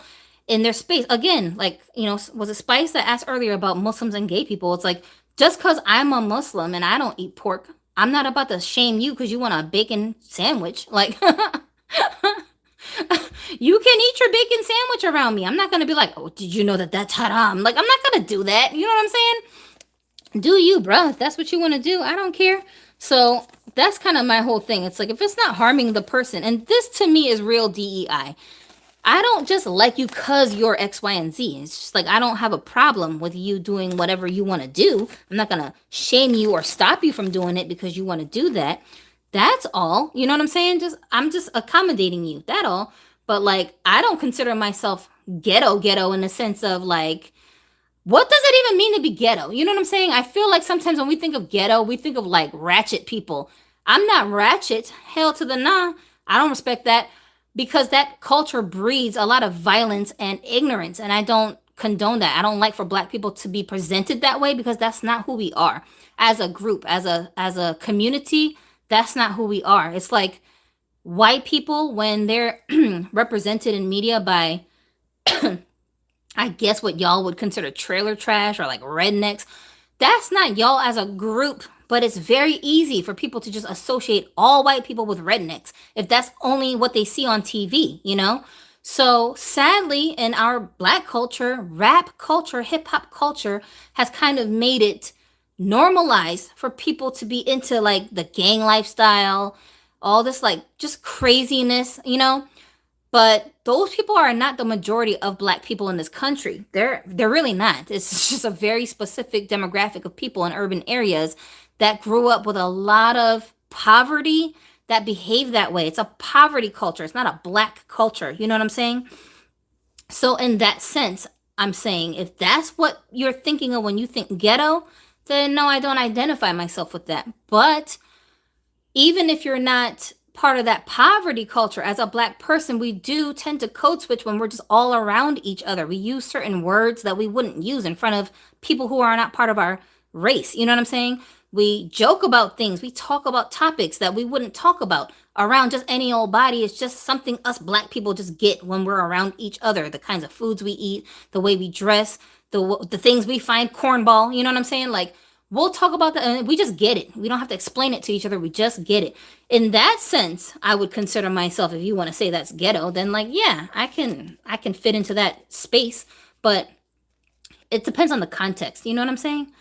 Bentley would make a good dad for Malvo Harry Potter. Oh, he does kind of look like him. Cartoony style dolls are not for everyone. True. That who said that? That's Meryl King that said that, and then Aries Creative Concepts said that last comment before. Let me just make sure I don't miss any more questions. Tevin said, I do like the Bratz had more variety than my scene. Barbie did in the 2000s, especially the variety of black and POC dolls. Yeah, when I was collecting the My Scene dolls, I really lost interest in Barbie because they were boring me to death. Like, I was just like, been there, done that, you know? $40 per a My Scene doll? Oh my gosh. This is Meryl saying the price for the new My Scene dolls. Mark Dodge said, how do you feel about rainbow high dolls? Okay, I think I answered that question already. I love rainbow high dolls, you guys. I love the way they look. My favorite ones are those shadow high ones. Oh my God. The shadow high ones scare me because I feel like those would be the gateway dolls that like trick me into adding rainbow high into my collection. And I'm so scared. So I can't even buy one because I know if I buy one, it's a wrap. Like the ones that really I like are the boys. Oh my gosh. And then the clothes, yo, the freaking quality on them dolls just puts Mattel to such shame when it comes to Barbies, you know? I'm just like, there's no excuse. But what can I do about it? I can't. I have to have discipline. So I have to like force myself to not add any rainbow high dolls because I just know it's just never gonna end. Never gonna end. I have to. But I love them. That's why I just live vicariously through you guys that collect those dolls. I'll just be like binge staring at Instagram posts and like that's enough for me for now. I just can't do it. Mark Dodge said I have some shadow high dolls and I love them. Such good quality. Yeah, see, I didn't even see that comment and he's saying exactly what I just said. Aries said the gray outfit is life with the hat. Never seen that before. When we die, other collectors buy the dolls at an estate sale, said Mark. Yeah, and one of you guys said something really interesting to me. I don't remember who said it, but they basically were saying, like, enjoy your dolls while you have them. Because I'm so paraphrasing something like they were like, the only people who are gonna get them in the future is gonna be like a kid or an asshole. And I was like, that's messed up. But probably very true. uh, Galaxy said, I'm glad you still have that Snow White on display. I was contemplating on keeping her because I love the blue hair on her. And that hair, y'all, the texture of that hair is so buttery. Like, it's so soft. I can't even explain it. It's like the softest hair texture I have on any of my dolls. It's saran, but it's like so smooth. Disney toys are for fun, said large Bratz collections look ugly in my opinion. The giant similar heads and tiny outfits just make it look like a big hoarding situation. Barbies look more aesthetic because the outfit is the focal point. Are the outfits the focal points on Barbie dolls? You know, I never really thought of it that way because I actually don't care that much about fashions. The way I dress my dolls really has more to do with the color than the look itself of the outfit. But not for everything. Some things I like the actual like piece, so I'm like, oh, I gotta put this on display on a doll, you know. But overall, I'm more concerned with just me. I'm more concerned with their faces. I feel more of a connection. Ooh, should I try this on him? This is the t-shirt dress that came on Kit from Barbie Basics. Yeah, like I'm more concerned about the face of a doll, and for me that's my focal point in the collection and then everything else. So if the face is on point, like I don't care if a doll has a beautiful outfit, but like she's got a face sculpt I'm not that interested in, I'll just be like, meh. You know what I'm saying? I'll take the doll for the clothes and put it on a different doll whose face that I like, but that doll that came in that outfit, like I could care less, you know. So that's just me, but I think that's because for me, my doll collection is like a representation of the world, like real people, and I want to have some kind of, you know, something to look at to like remind me of humans that are around in the world. I just love diversity. I love that we're all people, but we all have differences, I guess.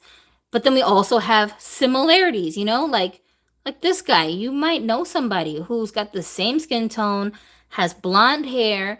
It might be long blonde hair, but like something about him is different than how this guy looks, but they have these similarities.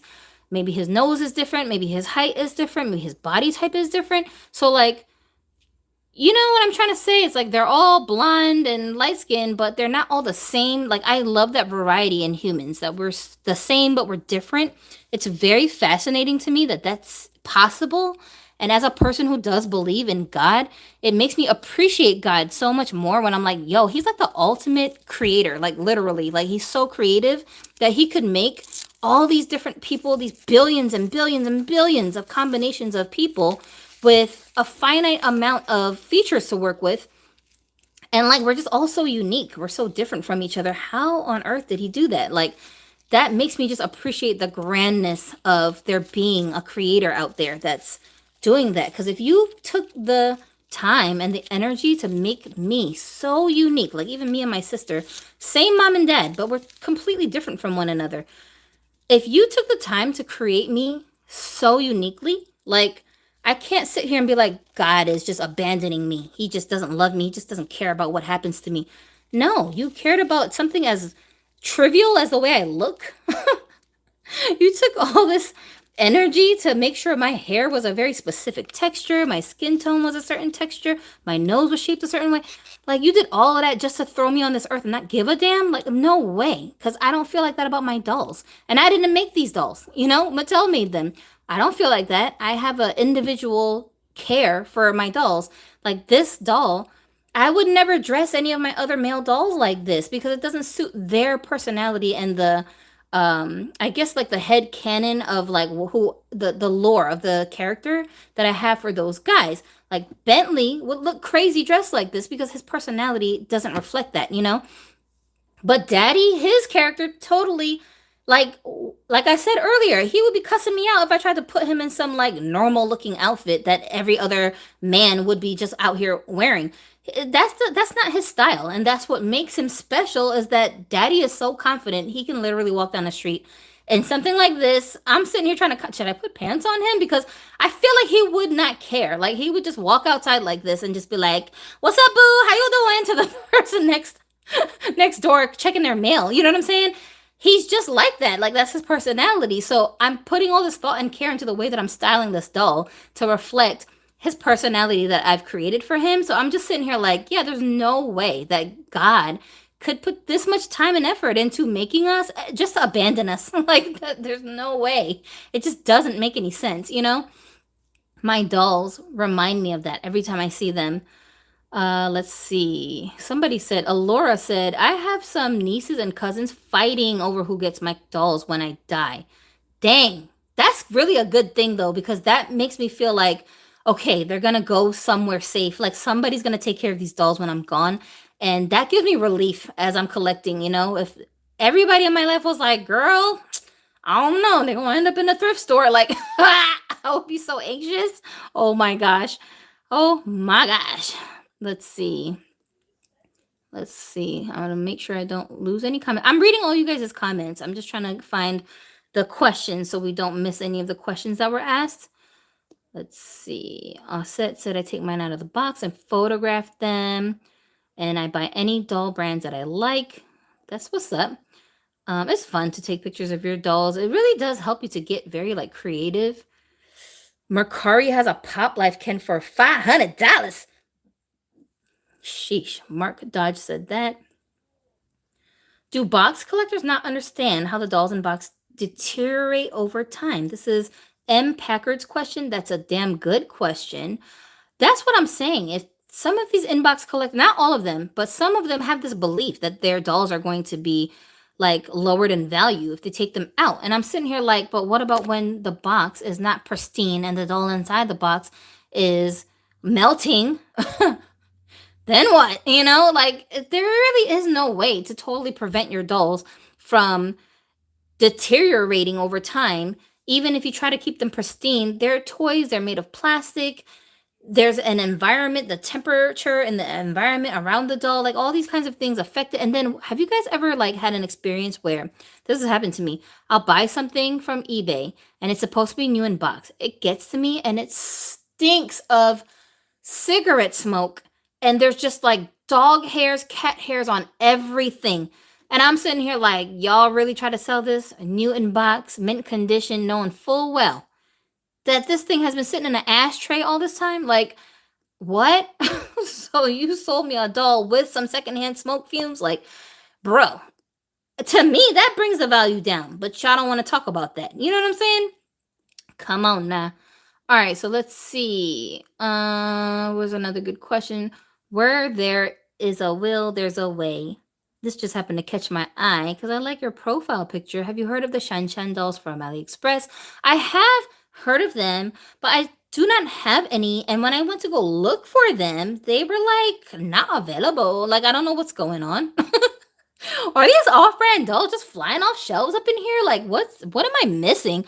Bruh, like I have not seen any of those anywhere. So if I do, I mean before they were like sold out or whatever the hell, I was contemplating them, but when I was looking at the dolls on the listing, just something about them looked so off, and I was just like, that's why I said like if I wouldn't spend $15 on the doll, then I'm not gonna miss it if I don't spend the full price on a doll, you know? So I'm sitting here like, I don't know if I really want these dolls like that because they just, something about them looks kind of off, and they come nude. So it's not like I can even just take the clothes off of them and do something else with them. But when I watch reviews of the dolls on other people's channels, they don't look too bad. So maybe if they ever come in stock, I'll get one. But I couldn't make up my mind about which one I would actually want to add to my collection if I did. So that's what was kind of stumping me. But just something about the way that their faces look just feels, I don't know how to explain it. They just don't feel very like feminine looking. They just look so like serious. They look like they had some kind of like plastic surgery done to their faces or something. Just something about it just is a little off. There's one version of those dolls whose face I think I like. It's got like a more softer features, but even though I like it, uh she had like this dead stare look, and I think I didn't like the hair color that she came with or something. I can't even remember. That's what I'm saying. Like it's not distinct enough for me to like remember what the doll even looks like now, trying to recall in my memory. So they're not on my priority list of dolls, but they are on my like, long-term wish list of dolls to try out. At least one of.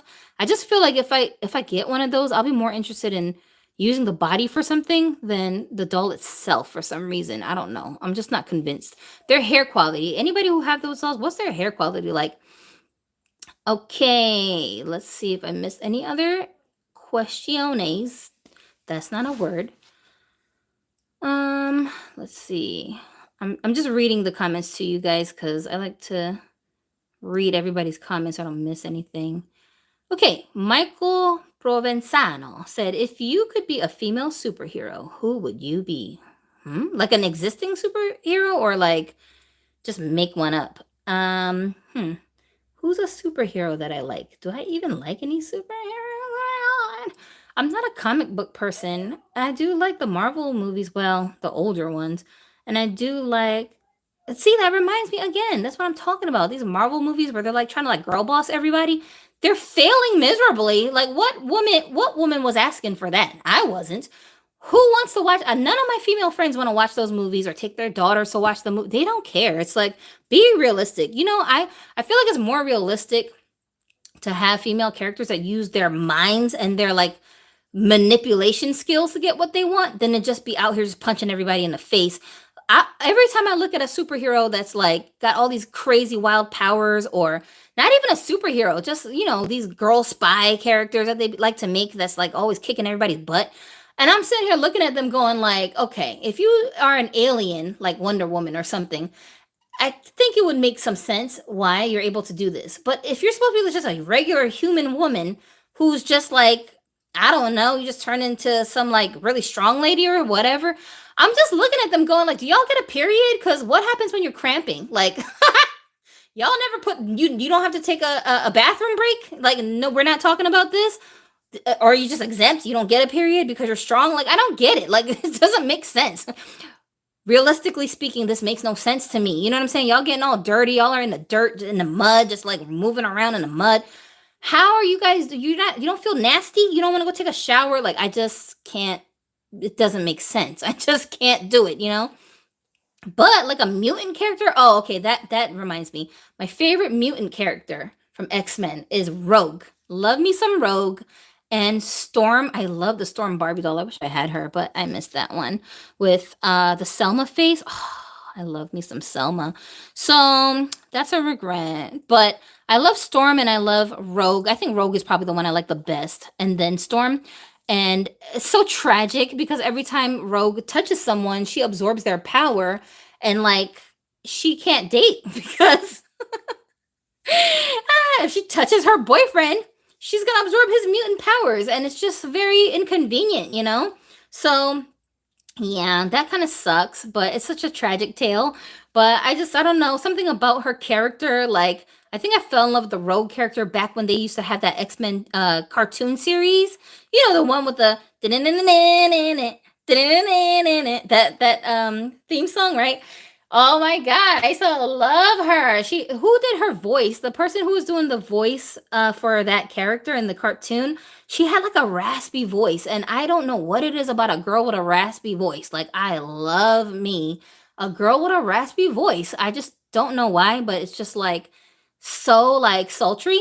And I just remember like watching that cartoon and just being like intrigued every time that Rogue character would be on screen. I would want like the whole show to be about her. So I guess if I was gonna pick one, it would be her. But like, I don't know if I want to be Rogue though, because like I said, that power is cool, but it's kind of tragic at the same time. And I'm like, bruh, I don't know. I don't know if I want to be just sucking up everybody's freaking powers whenever I touch them. Let's see. Let's see. Here's another question. Okay, hit Haru, her, what does that word say? Thought-provoking. What is your favorite platform to showcase your dolls? You ever tried repainting? If so, what tools or brands do you use? My favorite platform to showcase my dolls for right now is YouTube because I can manage my YouTube channel easiest compared to everything else. But then my second favorite place is Instagram. I'm just not as active on Instagram right now because I'm trying to ease back into Instagram. I got locked out of the account for the longest, and then I just figured out how to get back into the account. And I have like a slew of like messages that people had sent me over this whole time that I've been on hiatus and currently that I'm trying to like keep up with. And Instagram is a lot more social than YouTube is. So for me, especially with having Asperger's, like it's really difficult for me to socialize with people in a way that they feel satisfied by the level of socializing that I'm doing. So I kind of have to like, I have to take baby steps when it comes to stuff like that. Look at his toenails, you guys. I totally forgot about this. I painted his toenails a bunch of different colors. Some of it's chipping off though. I might have to do it over again. But they match his fingernails, which are also a bunch of different colors. Yeah, this is so daddy. Like this is just his personality, okay? He's a single dad, in case you didn't know. Let me tell you a funny story about Daddy. Daddy and Davy, right? They were characters that we made for our show back in the day. And my husband came up with the character, so he did the voice for this character.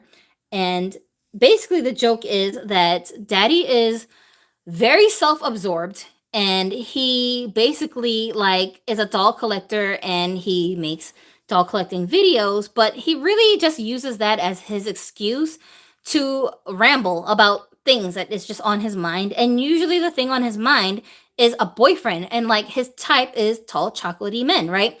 So he goes off on tangents as he's trying to review a doll. He like stops talking about that to start talking about some man that he like noticed at the mall yesterday, and that's basically what his focus is on. Meanwhile, Davy, his son, is very like ADHD, so he can never sit still, and he's like he lets Davy be in the reviews with him, but Davy's always like distracted, so he's not really paying attention to what his dad is talking about. And then Davy will like go and get into his dad's clothing stash and he'll start like playing dress up. And then by the time the video ends, Davy is like straight up like, just like in a princess dress and just prancing around in the background and like knocking stuff over. And Daddy is so distracted talking about whatever he's talking. He's not even paying attention to him, right? So that was basically the bit with him. But it was inspired by Mommy and Gracie. So like remember when what do you call it? When Melissa's channel, My World, was originally Mommy and Gracie, right? So that's where Daddy and Davy came from, and it was just inspired by those two because we would be watching her channel and be cracking up because she's not Gracie anymore. Her daughter transitioned to a boy, so now she's, what is her name? Kaden or something like that. Yeah, so but back then when she was Gracie, she would be so like she would always look like she was like thinking about something else, but her mom is talking about the doll and she would be like distracted with something else in the background while her mom is talking, or like her mom would be like, "Hey, so what do you think about this doll?" And she'd just be like snapping out of whatever she was paying attention to tell her, "Oh yeah, it's cute," like, and then go back to whatever she was doing, right? So we just thought that was hilarious because we were like, does she realize that her kid's not paying any attention to what she's talking about? Does she notice, or like did they always be like this? We just thought it was so hilarious, the dynamic, that like the way it looked. If you just muted the TV, right, and you're just watching their body language, it always looked like the kid is like just off someplace in space and the mom is very serious about whatever she's talking about. So Adonis created this character based on that. And the joke was, for us, it wasn't like, what they do, but the joke was he just took it to a whole nother extreme of like, instead of being into dolls, Daddy is really into these men that he's trying to date, but like he's trying to figure out how to get their attention. And while he's talking about that, the kid is off in La La Land just doing whatever he feels like doing. And he's like, all right, great show, guys. Okay, see you next time. But like the excuse to do that is to talk about a doll. You know what I'm saying? I hope that makes sense. But that was where that came from. So this character, since then, I've always kept him kind of like with that lore as his backstory for the character. And that's why I dress him the way he's dressed, Christopher Ramon Reed said, do you ever get stains on dolls' bodies from the dye and black garments? How do you get rid of them? Yeah, I do. And sometimes they actually come with the stains straight out the box. I don't really get stains from clothes I put them in. It's just like that's usually my experience with them. But honestly, just because I'm very lazy, I really can't be bothered. Like, it doesn't bug me enough for me to have to feel like I have to do something with it because usually the stains are not in places that are super, super noticeable. So that's usually how I handle it. But also, if I really need to, sometimes if it's like really bad, like if it's a face, I'll try to use that. What do they call that? Benzoyl peroxide or something like that. There's some kind of like a cream that you can put on your dolls, and you just sit them out in the sun, and then it'll somehow dissolve the ink and you can get rid of it. So that's what I normally do. But I haven't had to do that with a Barbie doll, I don't think, in ages. So I don't really worry about it too tough. But normally, though, when I store my dolls, when they're not out on display, I don't store them with clothes on. I always remove the clothes and store them nude based on head sculpts. That's how I like to organize my dolls so I can find them easier. And that way, I don't have a bunch of clothes that I could be putting onto my dolls just like being forgotten about because they're on a doll that's not even out on display. I don't really like that because I share the clothes between a lot of different dolls. So that's just what I do, and then I don't have to worry about them getting stained too tough. What is your favorite South Korean dish and your favorite American dish? Plastic Perfection. Love your profile picture. Um, Guys, I know I said I was gonna do this for an hour, and I know it's way over an hour. Thank you, nobody, for reminding me, okay? Because I'd be losing track of time. But we're already over an hour, so I just want to get through all the questions. I am going to make an edited version of this video, but it's not going to be the full time that we're talking. I'm going to break them up so for the people who missed this live so that they can hear all the conversations topics that we're talking about. And I always like chop out all the dead air, blah blah blah, and add more graphics. But it might be in parts, basically. So just, anticipate if you came into this live late, you can always watch it when I go and upload it later. If you don't want to watch the full long version of this live, that's going to go into my lives tab when we're done. So I'm not going to rush out of here just yet because I'm not really on a time crunch today, okay? Plastic Profession said, what's your favorite South Korean dish and your favorite American dish? That's a hot diggity damn good question. Why y'all do this? Why y'all got these hard questions to ask? My daughter does this to me every day. She's like, what's your favorite color, Mom? What's your favorite kind of dog? What's your favorite? I don't know. What's your favorite song? I don't have one favorite anything, to be honest. I have many favorites. South Korean dish, honestly, you'll probably get grossed out. A lot of my favorite Korean dishes have like strange ingredients in them, like squid. I love me some squid. I feel like every kind of squid dish you can think of that's a Korean dish, I freaking love. Like fried squid, people call it calamari. I love fried squid. I love stir-fried spicy squid. Oh God. Octopus, all of that kind of stuff. What do they call them? Cuttlefish. I love like Korean seafood dishes so much. Jampong, that's like a noodle dish that's very spicy. And we have a mixture of all kinds of seafood in there. Oh, sometimes I'll make it from scratch, but it's so many different ingredients that you need for that. It's honestly just easier to get it from a restaurant. But I don't really like know where to buy it from. So a lot of times I make stuff, the food, as lazy as I am, y'all. When it comes to some food, like my tastes are just so like expensive. So I end up having to cook the food myself and just learn the recipe because otherwise I'll just not be able to eat it because I ain't about to go like trekking all over the place to look for the food that I want to eat. And because of my Asperger's, like I'm very like sensory driven person. Sometimes I want a food for just the texture of it. I like the way it feels in my mouth, like the way that it feels on my tongue. So I want it just for that. Like sometimes I just want crunchy things, so I need to like make fried chicken so that I can eat something crispy. But a lot of Korean food does that for me. It just has the right kind of texture. So I love that kind of stuff. And then my favorite American dish, fried chicken probably. Like I don't think I ever really get tired of fried chicken, but I honestly don't like chicken meat itself. Like I don't like chicken. I don't know what it is about chicken, especially dark meat. It has like a smell to it that I just makes me want to like gag. So I can't eat all kinds of chicken. My favorite is probably fried with lots of seasonings on it, you know? But American food, other than fried chicken, probably is like steak. I love beef. Steak dishes, that's, in general, not just any specific kind of steak. Okay, Osset said, Gypsy, did you ask your parents for a Barbie? I did. I begged my parents for Barbies. They never would buy me any. My father would take me to this damn store in Korea called Toyland, and he would never, ever buy me a freaking Barbie doll. But he would always take me there and let me like look at them. So I don't know. Was he just trying to like tease me? I don't get it. I do not get it. But this is my hypothesis, okay? I should ask my aunt. Maybe she knows.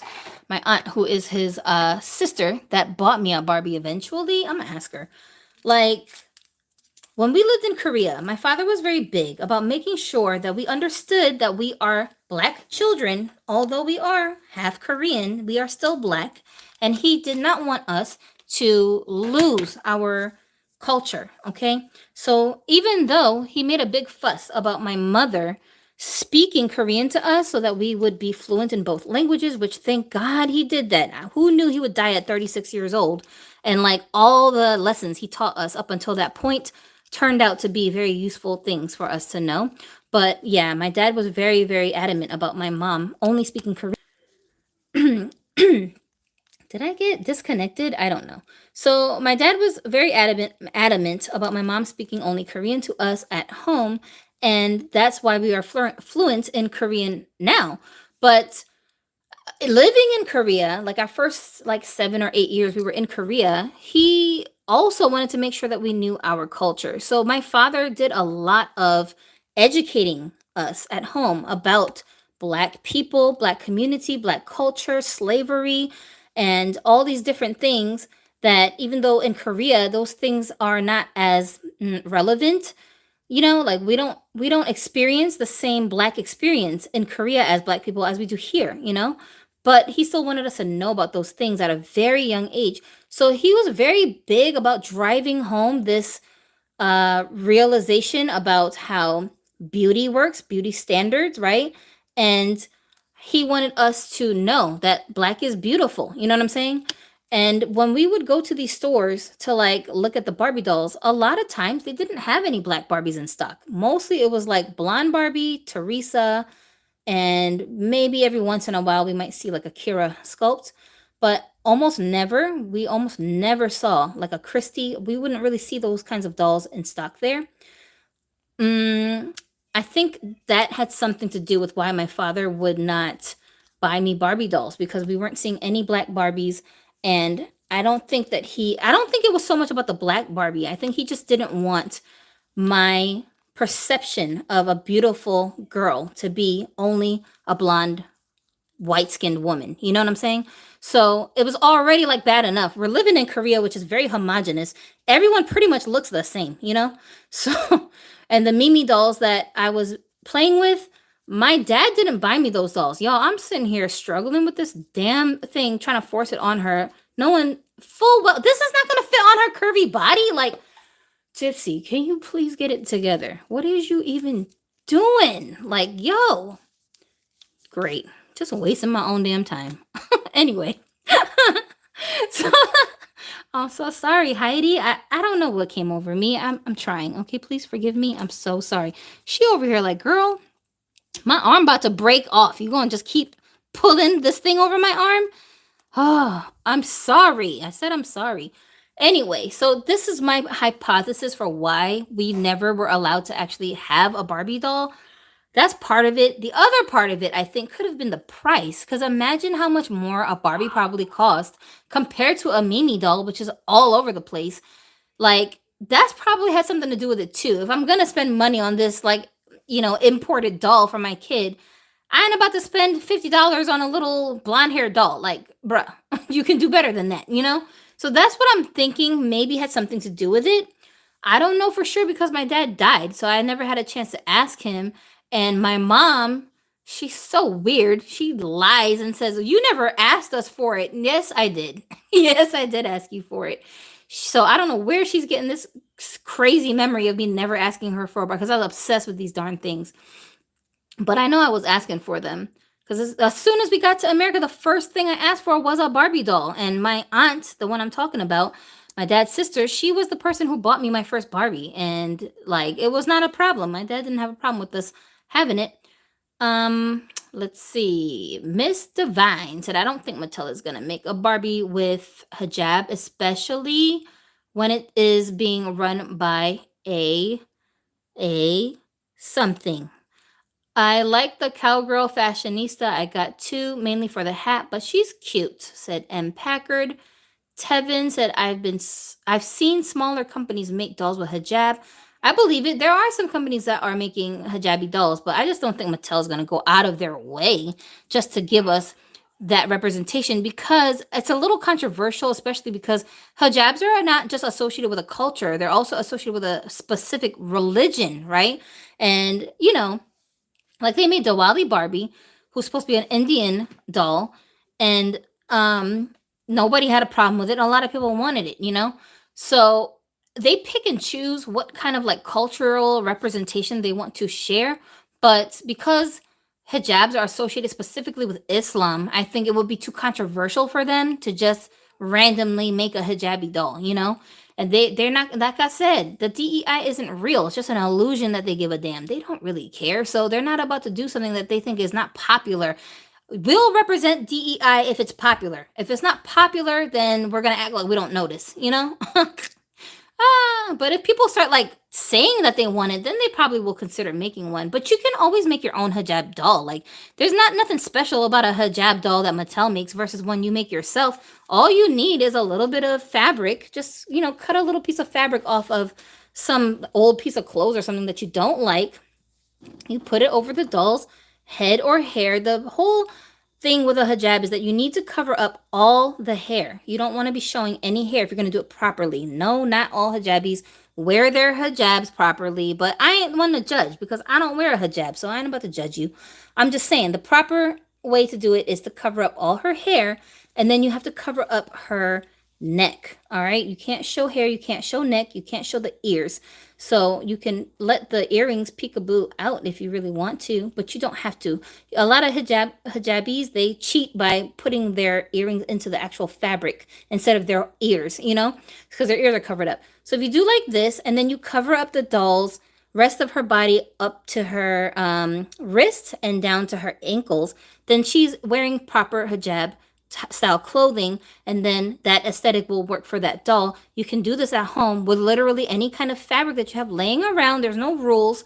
You can just, experiment and try out different layers of fabrics. What I like to do is I go online and I look at Google images or like Instagram posts of real women who wear hijab that are like, there's like fashion, like hijab fashion gurus that do like aesthetic hijab looks, right? Because you got like your grandma's version of a hijab, and then you've got like a stylish fashionista, young 25-year-olds version, right? So I'll go and look at pictures of those women, and then I'll try to duplicate a look that I see on a real woman by using the fabrics on my dolls. And that's how I'll play around with hijab looks. And it's so interesting how very like attractive and fashionable you can still make your dolls look, even though they're all covered up. Very, like, you wouldn't think that was the case, but and it makes them look very mysterious and intriguing. Like, I want to get to know this lady. What is she about? You know what I'm saying? So I like playing around with stuff like that. And do your kids look mixed, and do they identify as mixed? So when I get to this part in the video, I'll put up some pictures of my kids so you can see what they look like. My children do absolutely identify as mixed. And they, like my father raised me and my sister, I raised my children to know all of their cultures. My son, he is very into all types of cultures, not even just the ones that he's a part of, but any. Like he's studying Russian, he studies Chinese, he knows how to write in Chinese. He studies French and Spanish. He speaks Spanish with like his Mexican friends. They think he is Mexican, but he's not. And he's very like open and welcoming of other cultures and different types of groups of people. He loves to learn from other cultures. And my son recently went to a powwow with one of his friends who's half Korean and half white Blackfoot. I think she's a Blackfoot Indian, her father's side. So this girl, she's so gorgeous, so pretty. She's like, she looks, I don't know, I guess she looks Asian in the face, but she's like thick, like she's got like a curvy body type, which is very not Korean style body type, but she's so pretty, and she's one of his friends. She invited him to a powwow because her and her cousins on her dad's side, who are Blackfoot Indians, they go to powwows all the time. And she basically taught him how to do some dances and was like, well, you should come and represent your nations. So our family belongs to, I should say, not belongs to, but we have family ancestors that were part of Cherokee Nation. So on my father's side. So my son went there. He made his own regalia and like was, he picked up on the dances so fast. And I love Native American people because they're so welcoming. This is something interesting I learned about natives. They don't base you being part of their tribes on your literal like race, like your lineage. They base it more on what you identify as. So a lot of Native Americans were literally adopted into the tribe, like they married into the tribe, they were adopted into the tribe, and they identify as part of the tribe, even though bloodline wise they might not be related. Does that make sense what I'm saying? Which is amazing because, and this is why it's so insane how white Americans did them so dirty, because these people were so open to like letting them in. They were giving them all kinds of information, helping them, trying to show them how to navigate this land, and then they just took it from them and like slaughtered them and treated them like they were a bunch of savages who were below them. Like, what? Why would you do that to somebody? Oh my gosh. So it's not even like part of their culture to treat people this way. And when I almost cried when I went to the powwow because I was shocked at how different everyone there looked physically. Some people, of course, look like what you think a stereotypical Indian's gonna look like, but a lot of these people just look like regular old Joes, white people, black people, like all mixed people, Asian people. They look so different from one another, but they were unified in that they all were part of or descendants of different tribal groups. And it was amazing to like experience that. It was so just, it just felt like, wow, if the whole nation could move like this, we wouldn't have so many problems in society. They had people there that were wearing regalia who were wearing a rainbow regalia, like representing their LGBTQ lifestyle in regalia that was like the Native American, tribal clothing for their different nations. Nobody had a problem. Like nobody had a problem. Everybody got along just fine. You know what I'm saying? That was amazing to see. And like my son, he's always trying to like, learn as much as he can about things like that. So he does identify as mixed. They're a quarter Korean and 75% black. But if you look at them, I don't know what people see because like I said, my son's Mexican friends always think he is a Mexican, and I don't know what the hell, what are y'all basing that on? But they swear he's a Mexican. And then like my daughter, people can't really tell what she is sometimes because she's got really like Asian looking eyes, but her hair is also like super long, and I guess black girls can't have long hair for some reason. So when they see how long her hair is, they always be either thinking she's wearing a weave or they're trying to figure out like, what is she, Dominican? Like they don't know what she is. So I don't know. I don't know what people think my kids are when they see them. So I can't say if they look mixed or not because mixed people look very different from one another. We don't all look the same. But I see the different ethnicities when I look at them.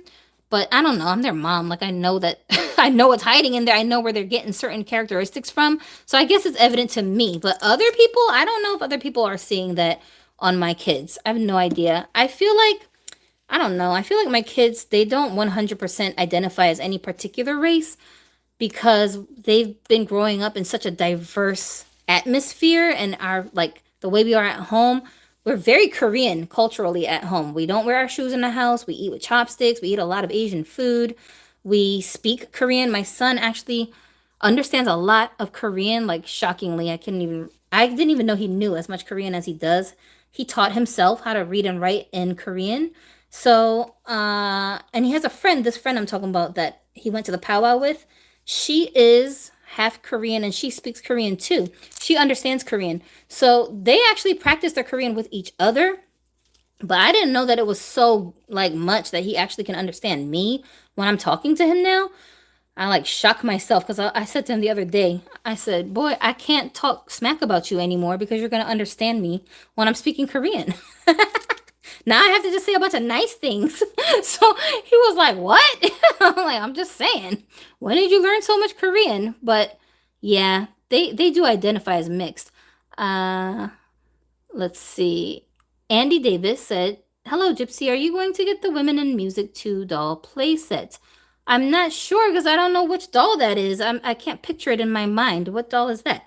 Um, okay, this person is asking, Bluey Blue is asking Tevin what other companies that you saw that make dolls with hijab. There's actually a line of dolls called hijarbi. Like, look that up. Um, yeah, Fulla, that's the one. Fulla is the one that they call hijarbi, I should say. It's like a nickname for her. I know Fulla. It's another brand I seen on IG. I don't know the name. That's the name. That's the name. Fulla. And Fulla. Where else? Let me just make sure I don't miss any questions. Uh, Meryl said, I don't like girl boss. I don't think anyone does. I'm like, we're not so insecure as women that we need to compete with a man. Like, what do I look like? Ew, I like being a girl. I don't want to take out the trash. Gross. Thanks, but no thanks. Said it was the opposite for us. Gen X was taught that all we can do is be barefoot and pregnant, and that's where I think it came from because Gen X had that very stringent mindset of like this is a gender norm and you have to stick with this specific thing, and if you deviate from this, you're abnormal. And then my generation, the millennials, came through and was like, that's whack. We ain't doing that. And we just became super rebellious, right? We're just doing the complete opposite. Then we raised our own kids in this soft era of like cuddling them, coddling them, hugging them, telling them everything they want to do is right, everything they do is great. You just should be just a free person. Who cares what anyone else thinks? And then we like accidentally spoiled our kids into thinking that they were entitled to everything and that they never have to struggle for anything in life, which is nonsense. So now you just got a generation of very young people who can't adult. Like they literally came up with a term adulting. What the hell even is that? What are you talking adulting? That's just life. Like you're going to be an adult longer than you're going to be a kid, bro. Like what's wrong with you? And they out here acting like they're accomplishing something because they're just being normal adults. Like, bro, that's not how the world works. It really isn't. Did you guys see these like TikTok videos of these girls who work at Google who all got laid off? And before they got laid off, they would make these like aesthetically pleasing Zen, lo-fi freaking videos of like a day in the life of a Google worker. And they would just be like, when do y'all do any work? Like they would just be like vlogging the office. And it's so cushy. It's jelly beans all over the place. Is a yoga center in there. Is a pool in there. Like a candy machine that just gives out free candy. You don't even have to pay for it.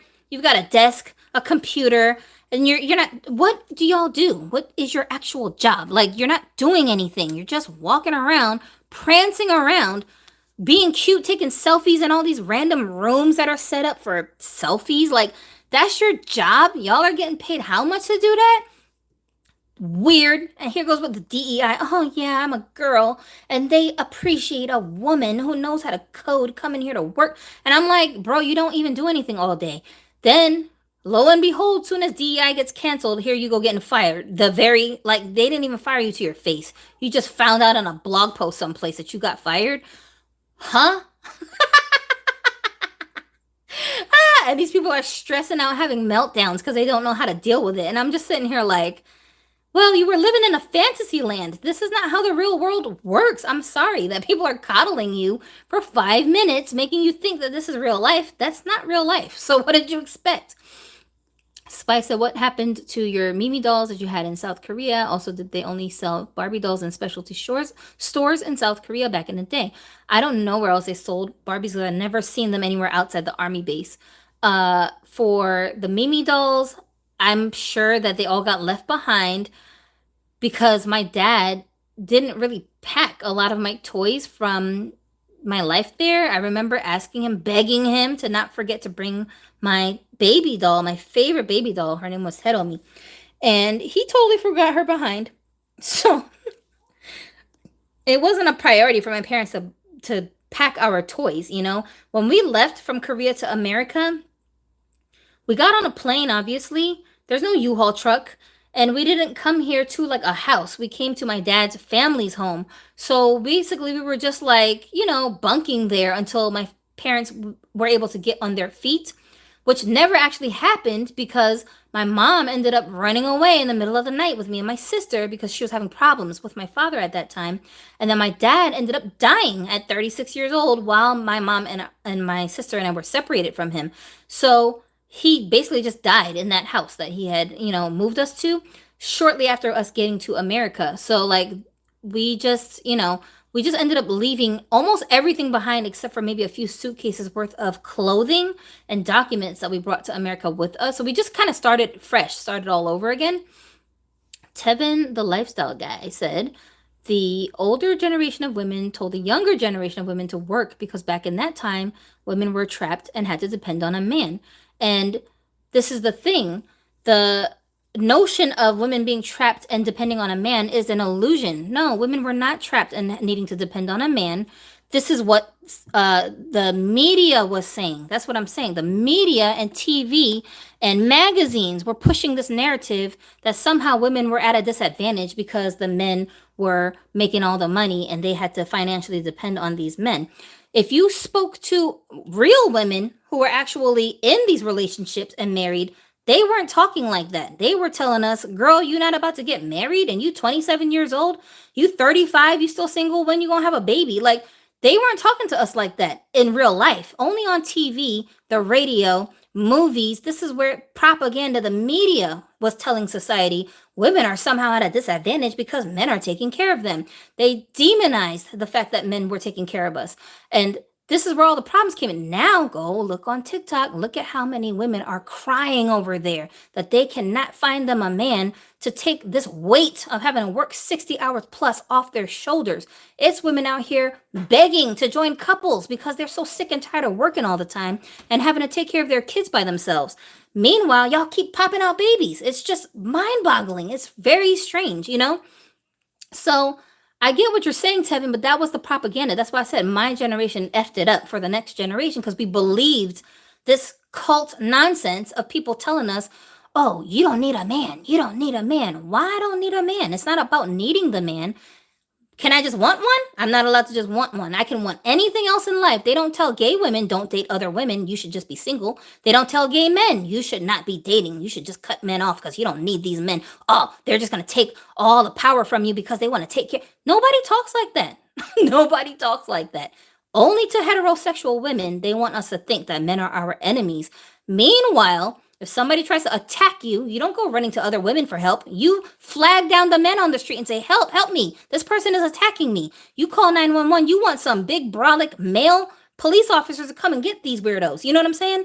So it don't make no sense. You can't sit there and be like, we don't want men. We don't need men. Like a lot of these women that talk like this, you got sons. What kind of message are you sending to your son? He's not valuable because he's got a penis? Is that what you're trying to say? Like, it's bizarre. You see what I'm saying? Do you want your son to grow up and not have options of who to marry because all the women are throwing their noses up at him just because he's a man? That's sexist. I thought we didn't want to be sexist in this country, but it's okay if I do it to a man. It's very strange. There's like a weird narrative going on that if you are a woman and you have a man, somehow your life is at a disadvantage, when really, talk to any man, any traditional man who's looking for a wife or a girlfriend. I promise you, he ain't over there talking about no 50-50. He ain't over there talking about, oh, I only want a woman who's got a college education. He ain't talking like that. He just want peace in his life. He just wants you to get along with him. He just wants you to be nice to him. That's all he want. He just want to get along. He don't want to run your life.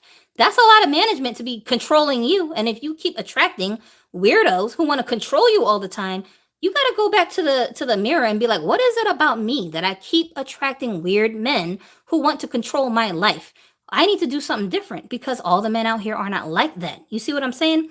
And then you got to wonder, like, think about this. A lot of the weird guys in society that a lot of women don't end up liking because they turn out to be abusive, controlling, a lot of those guys had no fathers at home to regulate them. They were raised in a household with just a woman there. And this woman has been coddling him since he was a baby, telling him everything he does is right. You're so perfect. You're my little prince. You can never do anything wrong. Then he grows up all entitled, thinking he can smack women around.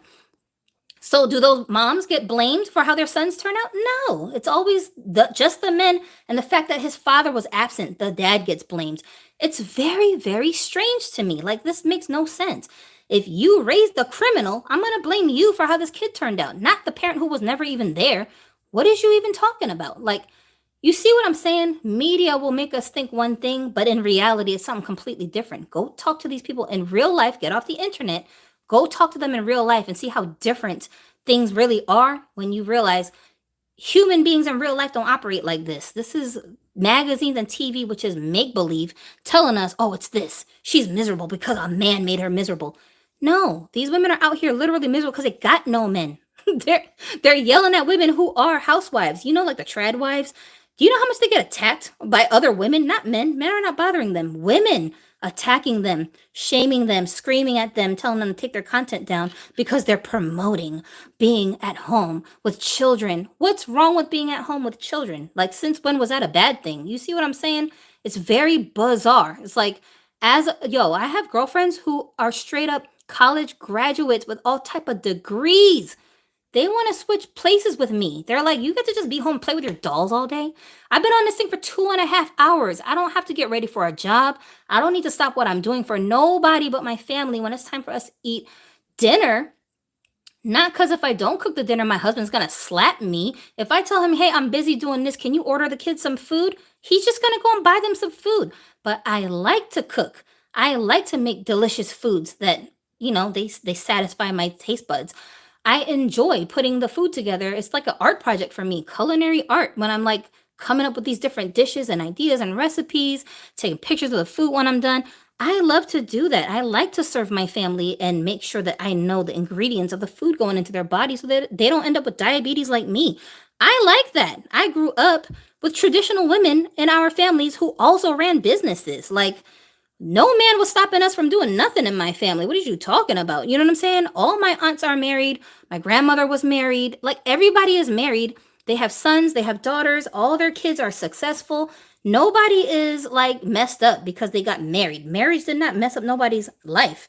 So I don't sign up for that weirdness. It's like, if you've never experienced it, you really can't knock nobody else. But if you just keep picking, and there's another thing too, these women be acting like these men are out here just graping them. No, you picked him. What are you talking about? There's a bunch of other dudes that asked you out on a date, and you chose to go after these bad boys and these dudes that have no jobs, these guys who like to sell drugs on the street. You picked those guys. These irresponsible dudes that already had 7 baby mamas. Like, you picked those guys. And then now you sitting here looking confused when they treat you like dirt. What? But this nerdy guy who's going to work every day, minding his business, leaving you alone, and just appreciating you for who you are, you didn't want to go out with that guy. You said he was corny. You said he was a square. You said he's not fun enough. He's not exciting enough.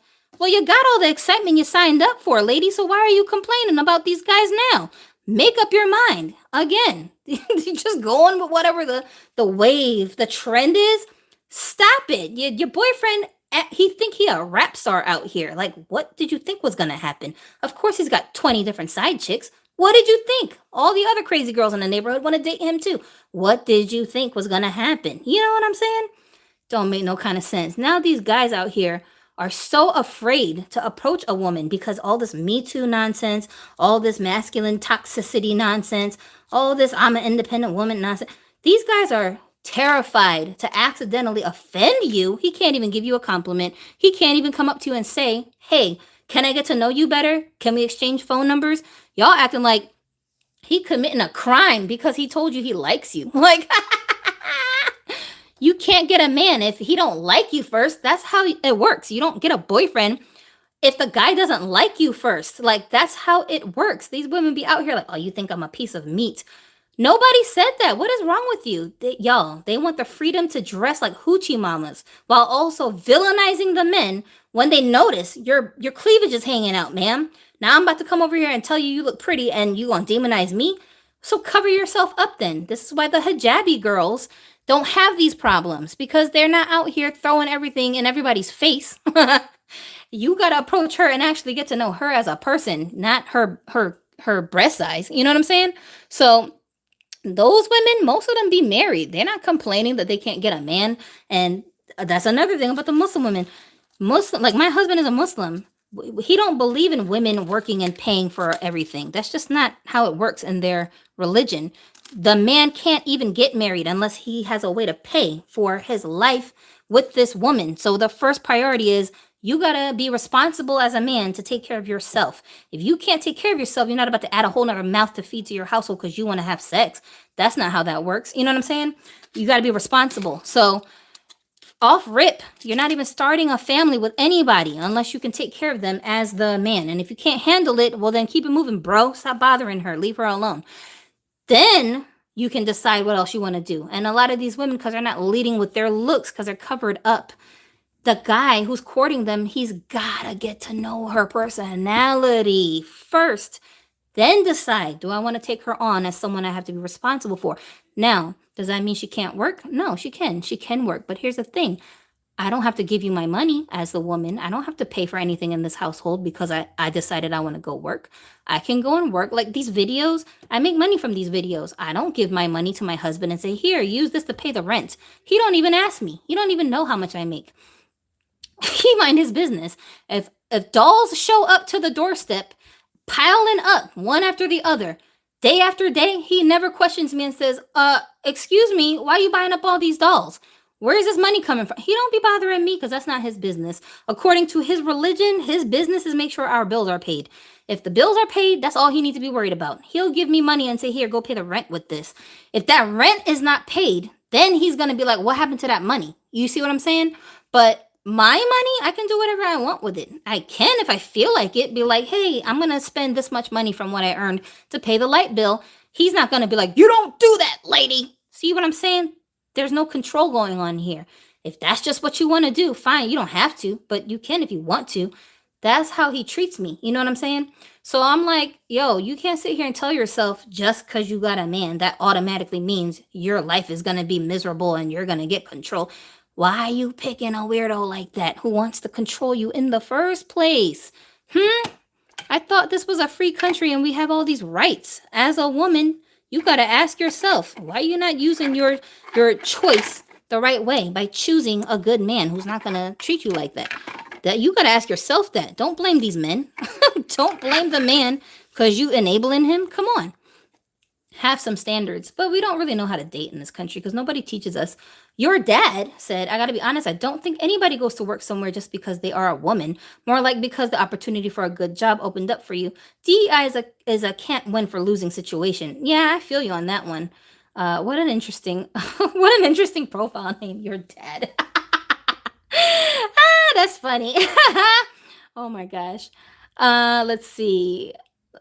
Tevin said another thing is I don't see many men hold other men accountable, and it's like they reward bad behavior when it's men doing the bad behavior. Yeah, that's some BS. I feel like everybody should hold everybody accountable.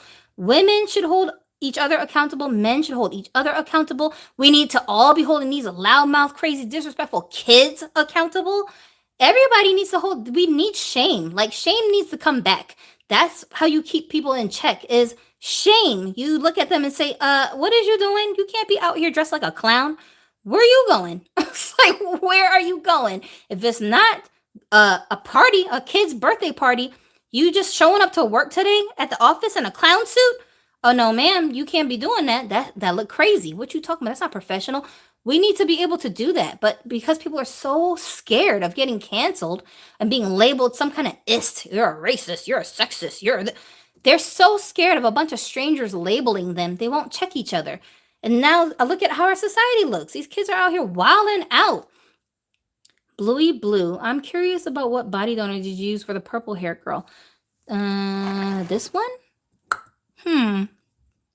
That is a great question. What the hell body did I use for you? I don't know. What does it say? Let me see if there's a code back here. Sometimes the code of the doll will be on the back of the body. And then you can kind of like look it up to see. But I can't really see.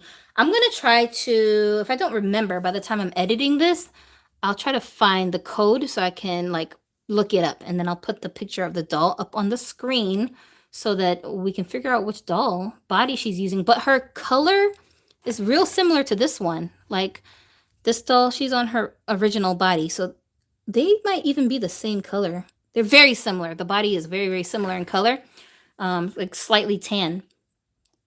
Spicer, do you think Barbie affected you in any way and perhaps made you the person who you are today? No, I do not think that at all. The person that I am today is totally 100% based on my life experiences, including many, many traumatic situations that I ran into as a child that I had no control over, and also from my family. Like my mom's side of the family were extremely loving people. They instilled so much confidence in us. I don't know if it's maybe because when we were kids growing up in Korea, we faced a lot of discrimination from other children who were brainwashed by their dumb parents to think that someone is beneath them because they have a different skin tone than them. So even though culturally we're just like you, because physically we don't look like you want to attack us. And my Korean family were never like that. They were very open people. They don't judge you based on what race you are. So they did a lot of building up our confidence when we were kids, and I think that's where a lot of my own sense of confidence comes from, is the love that I got from my mom's family. Then later when we came to America, we experienced the opposite of that. Black kids constantly berating us and being discriminatory towards us because we were a different shade of brown than them, and because we were half Asian. Very, very like extreme levels of bullying, the kinds of things that will come out of these people's, even to this day. To this day, I'm almost 40, you guys. If you hang out on the internet long enough, it's disgusting the way that people talk about other people just based on dumb things that you can't control, like your hair texture or your skin tone.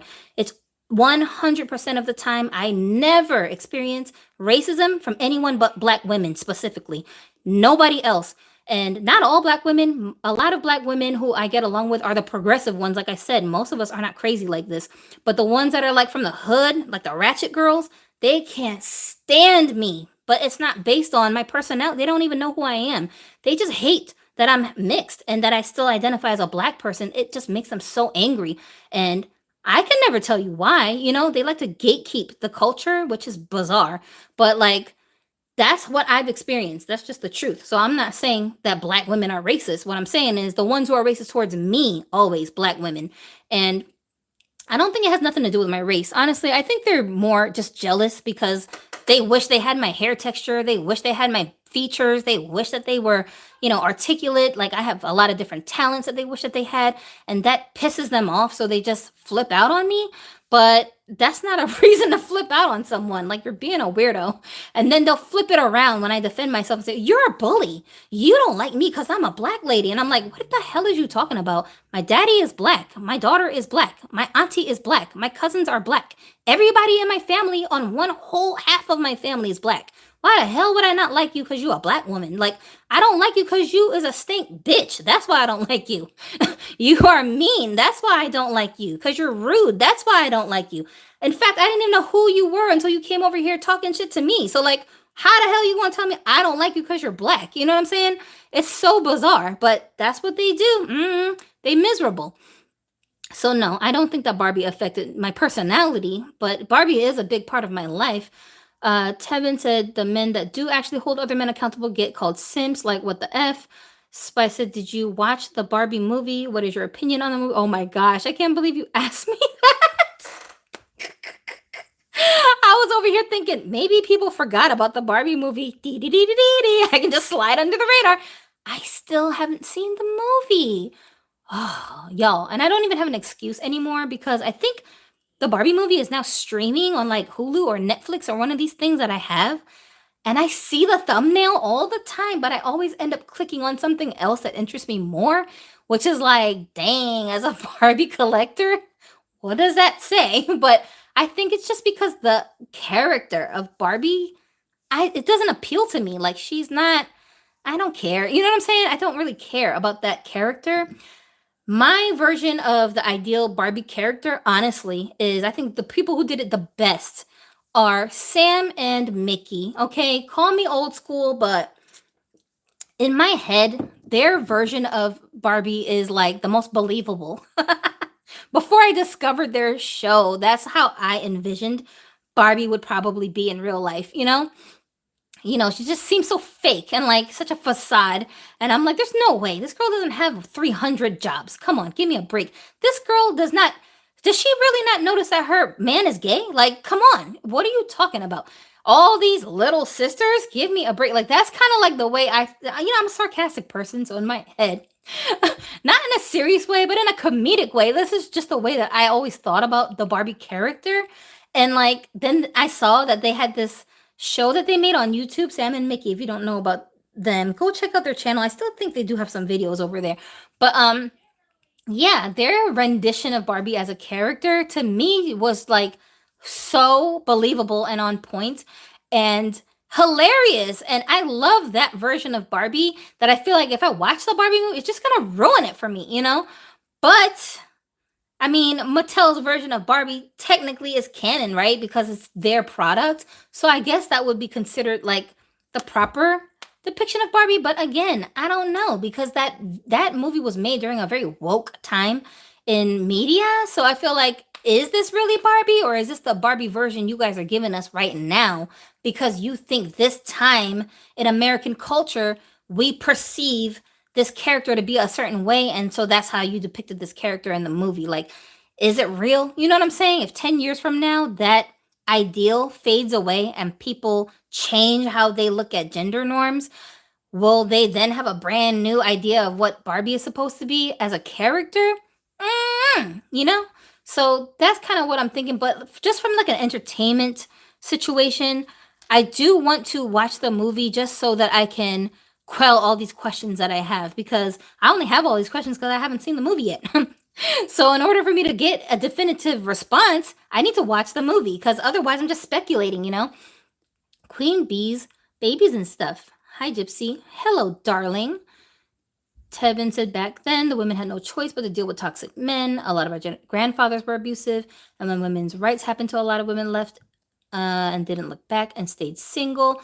Yeah, that's true. And this is what I'm saying. You shouldn't be staying with no toxic man. So for those women who needed that movement in order to be free of that life, absolutely have at it, lady. But don't then adopt that as just some kind of weird stance that all men are toxic, all men are horrible, all men are controlling. This is not true. All men are abusive. No, they are not. Because there are some women who are toxic, controlling, and abusive. Oops, we don't talk about that. There are some women who are narcissistic. We don't talk about that. There are some women that are very abusive towards their family members, not only to their men, but to their children. Horrible mothers. We don't talk about that. There are women who are predatorial, that be out here scheming, trying to get underage boys to date them when they have no business talking to them. We don't talk about that. You see what I'm saying? The minority of men are abusive and control freaks and assholes. Most men are not. That's why we have the level of peace we have in society. If all the men were horrible, the police force would not even be able to stand a chance. I don't care how many guns they got. Because they're not out here shooting everybody. All right? We would have no order in society if that was the case. You're just speaking your mind. People like to throw that word complaining around when people speak their truth. Yeah, that's true. That's Queen Bee saying that. Aries Creative Concepts said, I bought a Tesla before the owner turned supervillain and my car got vandalized looking for something else. Don't need the headache. Oh my God, that's horrible. I don't like that. Why do people do things like that? Don't be out here just violating people. Like, I don't understand the logic behind that nonsense. People just out here like, making other people miserable, committing all these crimes against other people, like scamming them. It's so disgusting. We need to stop worshiping companies when all the companies care about is money. That's Meryl saying that you're absolutely right. And they're never going to stop caring about it. They worship money. Spice says, does your daughter like or collect dolls? She don't want to have nothing to do with no dolls. What she collects is, what do they call those things? Squishmallows. She loves squishmallows. And she newly, so all of a sudden, told me that she wants to start collecting. What was it that she said she wanted? I want to say, for some reason, I want to say Beanie Babies, but I know that's wrong. That's not what it is. It's some other kind of like toy that she says she want to collect. She says she doesn't like Barbies because their faces, like the realistic look of their face and them looking at her scares her. So she doesn't want to have Barbie dolls around her. But then I'm like, but why do you want to inherit my entire doll collection then? You're gonna just cover all their faces up so they're not looking at you? And she's like, I don't know, I'll be an adult. I won't really care. I'm like, okay, whatever. Hmm. Okay, let's see. Miss Divine said, thank you, Gypsy, for being true. I really hate it whenever adult influencer lies so much for the sake of getting more PR packages. Oh yeah, and once you do that, it's like it's an addiction. You can't stop really. Because you'll look like you're going back on your stance. So you kind of have to just keep it up, you know? Oh my gosh. My phone is going to die on me. Okay, I didn't know we were in here this long. Let me just scroll faster. Where's my charger at? Hang on, guys. Let me go find my charger right quick. Why don't I have a charger right here next to me? Because I'm stupid, obviously. Oh, duh. All right, let's see. Oh,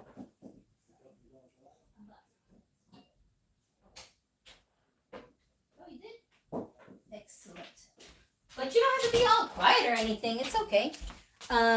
Let's see. If this thing just ends, that's because my phone died, so I didn't abandon y'all. Let me just take... Where can I plug this? Oh, I can plug it right here. Okay, sir, you need to move your big old head out the way. In fact, you can come over here. This is my boo guitar. That's his name.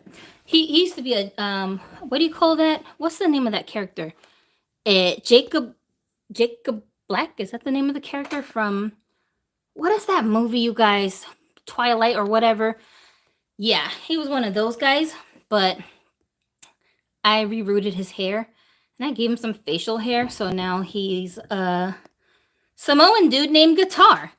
And I put him on a made to move body. Let's see. Another question. Each holiday Ken will have a matching Barbie to partner with, says Miss Divine. Really? I'm not even like curious about what the Barbies are gonna look like. I just want to know what the Kens are gonna look like. Let's see. Queen Bee said, I've been looking for the Barbie Extra number 8 Skipper face mold. I can't seem to find it anywhere other than eBay, and it's expensive as hell. Daphne said, I'm sorry to hear about your dad. Speaking of Daphne, bro, that's so odd. So I have a cousin named Daphne, right? And she actually has 2 names, but her birth name is Daphne.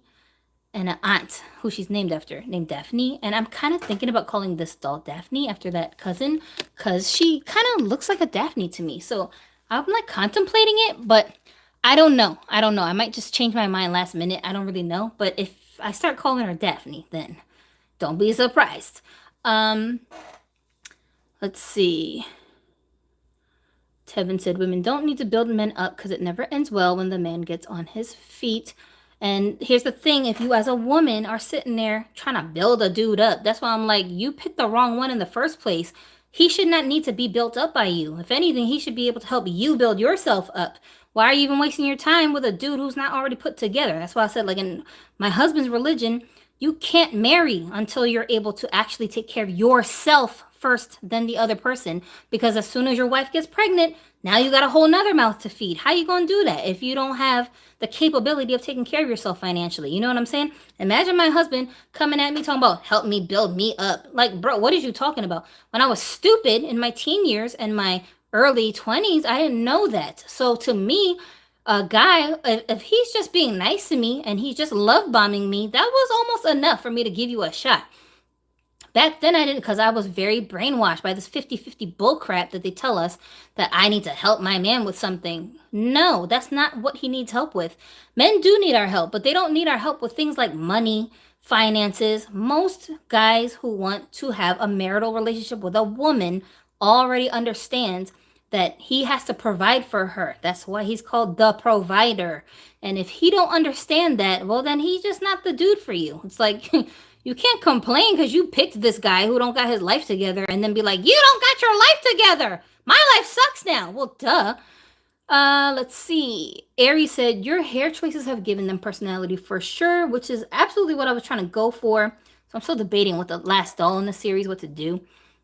Spice said, do you have pictures of your old doll collection, of your old Mycene dolls? I don't, because back then there was no internet like how it is now, and there was no selfie culture. There was no, taking pictures culture. You had to like print all your pictures, and it was a big old hassle. So if it wasn't some special occasion, nobody was taking pictures of anything. So back then, it wasn't really like a big deal. I do remember taking some pictures of my dolls with my friend Roxy, who I named one of my dolls after. The Madison doll looked just like my friend Roxy to me. So when she would come and visit me, I remember she came to visit me one time down there, and I did take some pictures, but I never got the pictures developed. So I don't know whatever happened to the camera that I had the pictures on. It was like a disposable camera. But yeah, just my memories. Oh, the boys were like my favorite in the My Scene series. I loved the boys. They all had like either flocked or rooted hair, and they were just, and everybody had joints. They had joints. The boys had joints, and I loved posing them. It was so much fun. Let's see. Tevin said the petite body can fit rainbow high clothes, and that's a plus. The rainbow high clothes that I have, for some reason, are just so tight on even a petite body. I think it's because my doll is maybe older, so maybe like the sizes of the clothes are a little different for the older ones. Um, what else? I have kit number 3, and I'm using the petite body on my blue brocade fashionista. Ooh, do they match? I've been waiting for an articulated dark skin body for her. Oh wow. You know what? Mine, I ended up having to swap her onto a taller body, but that would be fun to put her back onto a petite body. That would be fun. Maybe I will get that kit later and do that. What happened to your mycene dolls? Girl, this is a traumatic story. How many of us have a story like this though? So many of us. Uh you're okay, so my mom had this store, like I said, where I kept everything. And there was a point in my life where I ended up moving out. So I was like, how old was I when I moved out? I want to say I was like, I don't know, maybe like 17 or 18. I was very young when I left home because my mom and I had a very toxic, tumultuous relationship. So I ran away basically to my son Ginu's father. And my son's dad at the time, me and him have an 8-year age gap. So, um, damn, I was dating him since I was 16. That's crazy. But I didn't have Ginu until I was like 19, I think. No, 20. So me and him were dating, and then I basically ran away from her and went and got an apartment with him. Now listen to the BS. While I was living with him, he was on this 50-50 bullshit, right? So I'm in high school still, going to work part-time, and this man already had 2 children before me and him had a kid. So on the weekends, I'm playing stepmom to his kids. And we're living in this tiny little apartment. Do you think he was coming up with his half of the rent? Hell to the no, because he was too busy spending his money up on Jordan sneakers, club hopping, weed, alcohol, and just whatever, everything but being responsible. You're 8 years older than me. Like, what is your excuse, sir? You got 2 kids. What is your excuse, right? Why am I more mature than you? And I'm 17 years old, right? So stupid. But anyway, so during that time, all of my like belongings for the most part was still at my mom's store in her basement. So I would just go there every other day or something, because my apartment was right down the street from her store. And I would just go there and indulge in my, space, and like be down there and be alone if I just felt like it. But I lived with my baby dad at the time, who wasn't yet my baby dad. And then somewhere along the line, we ended up leaving that apartment behind and kind of breaking up. But at this stage, I didn't realize he had already on purpose impregnated me with Ginu.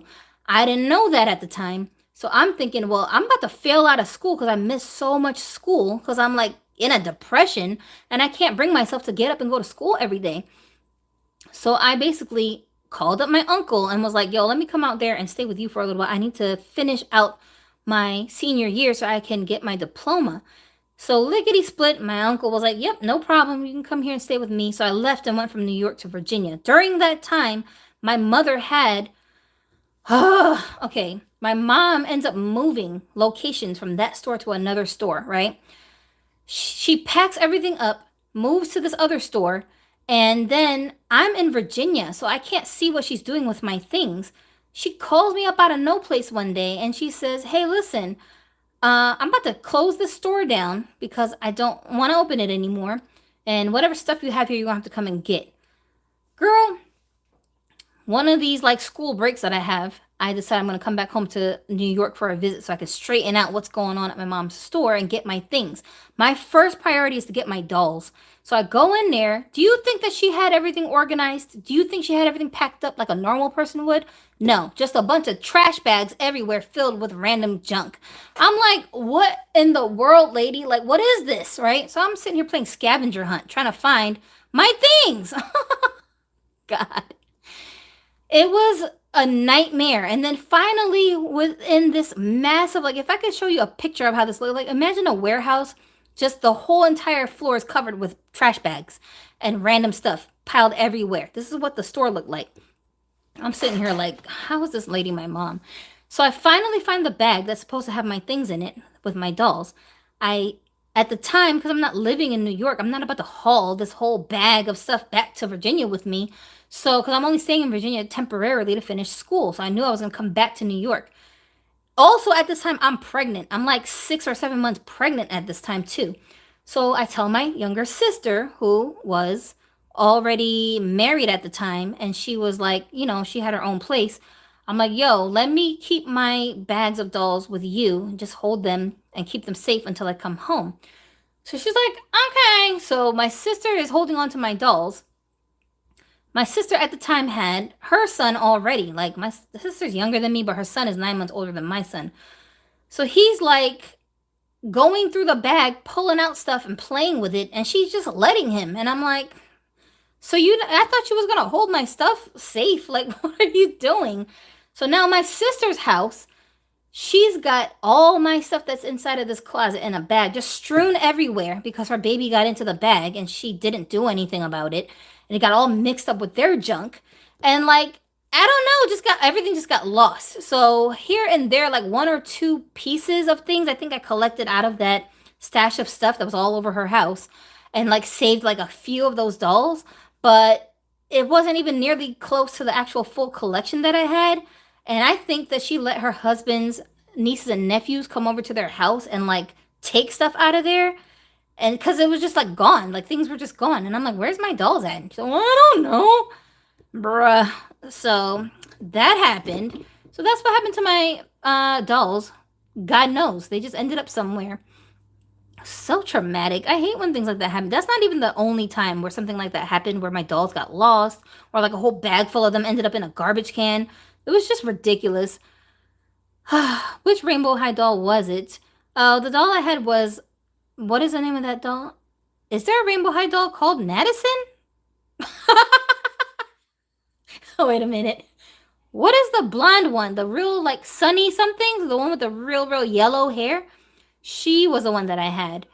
Um, Let me see if I'm missing any more questions.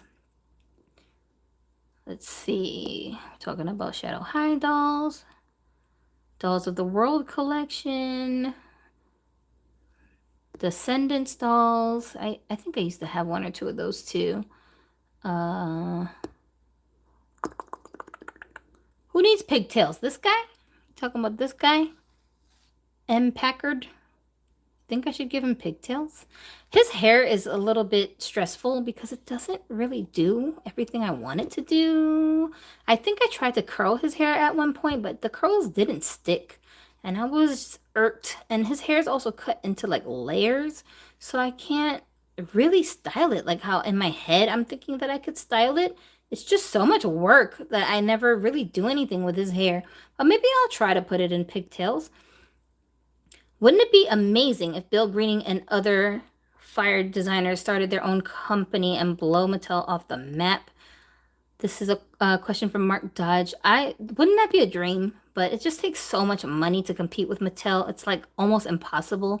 I hope Bill Greening finds something really amazing that he can do with all the skills that he's built up from Mattel. He would be an asset to any company, not even necessarily for like dolls, but toys in general, fashion design in general. He's got, he can do more than just designing dolls, of course. But like say like if he went to like integrity, oh my gosh. What? He would be such an asset to any company that can get him to come over there. How old is Bill Greening, you guys? How old do you think he is? Is he in his like 40s? I can't tell from looking at him how old he is. But I mean, he's not old enough to retire yet, right? Mattel should bring back the Star Dolls. Total baddies. My channel mini is a Star Doll. Gorgeous. This is Aries saying that, yo, some of my favorite, prettiest dolls in my collection are these Star Dolls that I have. I think I only have three, though. I only have three, but they're so pretty.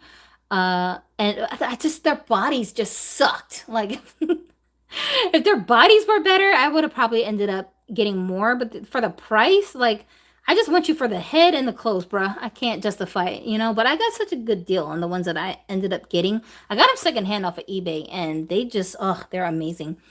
I recently got top model Nikki and rebodied her. I took off her fabulous turquoise boots, and now they are starting to flake. Do you have any advice to preserve older vinyl?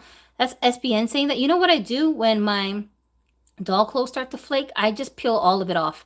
I peel off the leathery part that's flaking away completely because there is a fabric underneath there and that's gonna stay put. So I just completely take it off. I have like a pair of boots that I had to do that with that were from Integrity that just like shredded, like the leather just disintegrated completely, right? So I just peeled all of it off and I can still use the boots, you know, because there's fabric under there.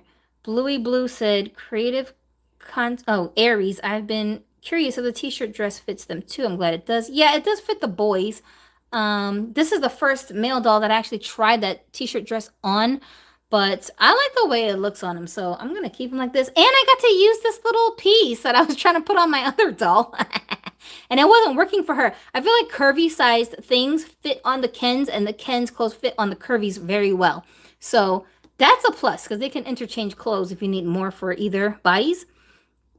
Pooh Pity says, can you give me a shout out? Where do you buy them? Where do I buy what?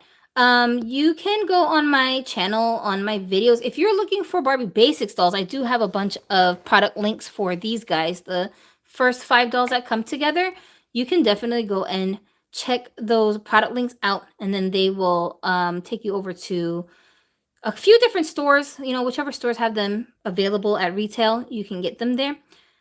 Are there any moderators here? No, I never really think I need moderators, but I don't have a problem with adding moderators if somebody wants to volunteer themselves. M. Packard said, I think a lot of dolls I used to love are no longer being made due to company restructuring or something. I used to get click and play action figures off of Amazon. Did you? Coco, do you think the Aaliyah Barbie will be released at some point? Okay, we answered that earlier. Honestly, I don't think they're gonna do a re-release of that doll. Like they would already did it by now if they were going to. They just did her dirty. Like if I was her family, I would be so pissed. I would really be wanting for Mattel to do justice by this doll because like how dare you? Why would you sneak release a doll like this? It's just so bizarre to me.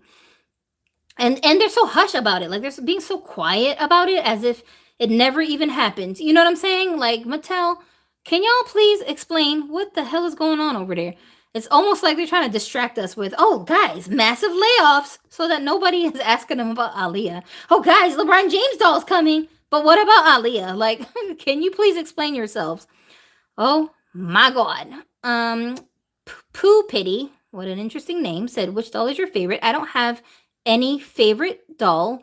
I have many favorite dolls, but not any one particular one. Toothache said, hi, Gypsy. Hello. And let's see. What's this? They need to make a TLC doll with left eye. Ooh, wait a minute. Mark Dunge, you might have some good ideas here. I would get that.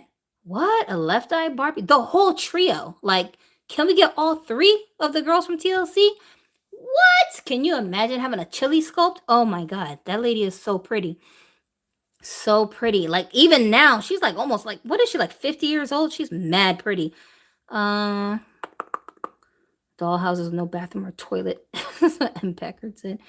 Okay, let's see if we can get more questions. Timothy, hi sweetie. Timothy said, you got the landscape orientation worked out. Yeah, I figured it out eventually. I'm the kind of person who's like, I can't rest until I solve the problem. My brain just wants to solve the puzzle. So like, I'll just keep mulling over it until I finally figure it out.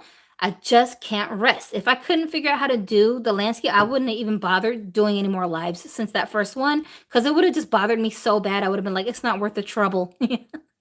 So I can't even bother with it. Um, Michael said, Gypsy, I asked you about your favorite superhero because I make custom Barbies into superheroes. I'm working on Rogue now and Storm. Are you for real? Are you joking? Are you saying that? I would love to make you one for free if you do the review. I sent you pictures on Instagram. Oh, really? Oh, yeah. Yo, is that a coincidence or like, are you serious? Are you really making Rogue and Storm specifically? Like, what are the odds of that? I can't believe that. That's crazy. Oh my gosh, that is crazy. Whoever that person is that's spamming hi, please stop. Don't do that. I can see your comments. I'm not missing anybody's comments. If I don't mention a comment, it's only because it's not an actual question and we're doing a Q&A. So I'm reading them. I'm just not responding to everyone because they're not questions, okay?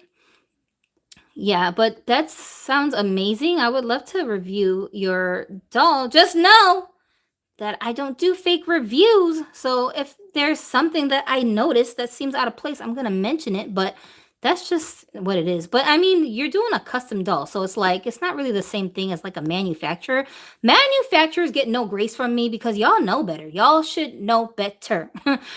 People are paying exorbitant prices for your stuff, and you out here acting like you're the industry leaders, especially Mattel. So you bet not have all these stupid mistakes that are just whatever. But like a one of a kind doll, that's different because you have to actually like physically a person is doing this, and so the quality control standard is going to be much lower for something like that, because I'm not expecting for you to have all these masses of people working in your, your art department to get everything straight. You can have little mistakes, but and the mistakes make, I feel like, with one of a kind dolls like this guy, he's a one of a kind. We make mistakes, but the mistakes make the doll more charming and more like unique. So it kind of still works to your advantage even when there is a mistake. You know what I'm saying? So it's not as bad, but like Mattel, like gross, you need to get it together. What are you doing? Um Tevin said, I remember y'all Base Daddy and Davey on Mommy and Gracie. Yeah, that was our little like ode to them. Because we used to watch the channel all the time. His name is Caden now. Did I say Caden earlier? Was I right? I hope I was right because I don't remember what name I said. But some reason I feel like it was a K name in my head. Let's see. I love them. I use the basketball Barbie for a body swap. This is M. Packard saying that. Spy said, you should respect Melissa's wish and not use Caden's death name and call him a he and not a she. I'm sorry, but they said that in her videos a while back to be mindful and don't say the dead name. Yeah, that's fine. I have no problem with calling Caden Caden. Let's see. Michael, do you have a channel? Aries would like to know. And so I hope you answered them already. Let's see. Pure acetone removes paint and certain marks on dolls using peroxide cream, the kind people bleach their hair with and put them in the sun to brighten discoloration, etc. This is Mark answering the question about the the ink or like what do you call that, dye getting on the dolls' bodies and trying to remove them. And let's see what else. Questions. Okay, people are asking Michael if you have a channel. They want to see your superhero dolls. Do you have a channel? And Spice said, what I don't understand is your dad didn't buy you Barbies because he was scared you will think only white is beautiful, but yet you had Mimi dolls and they are white as a ghost, but he didn't buy them. So that's the thing about the Mimi dolls. Even though they're very white, they don't actually represent white people. They're supposed to be Asian. So like, because we are actually Asian, I don't think my dad cared about us having the Mimi dolls because they look like my mom. They look like my aunties. They look like the people in the family, but the blonde hair, blue-eyed Barbies that were in the store, like they don't look like anybody that was around us, not even in the world we lived in Korea. So I think that had more to do with just his own wanting to make sure that we saw ourselves and the beauty standards that were being reflected to us through the toys.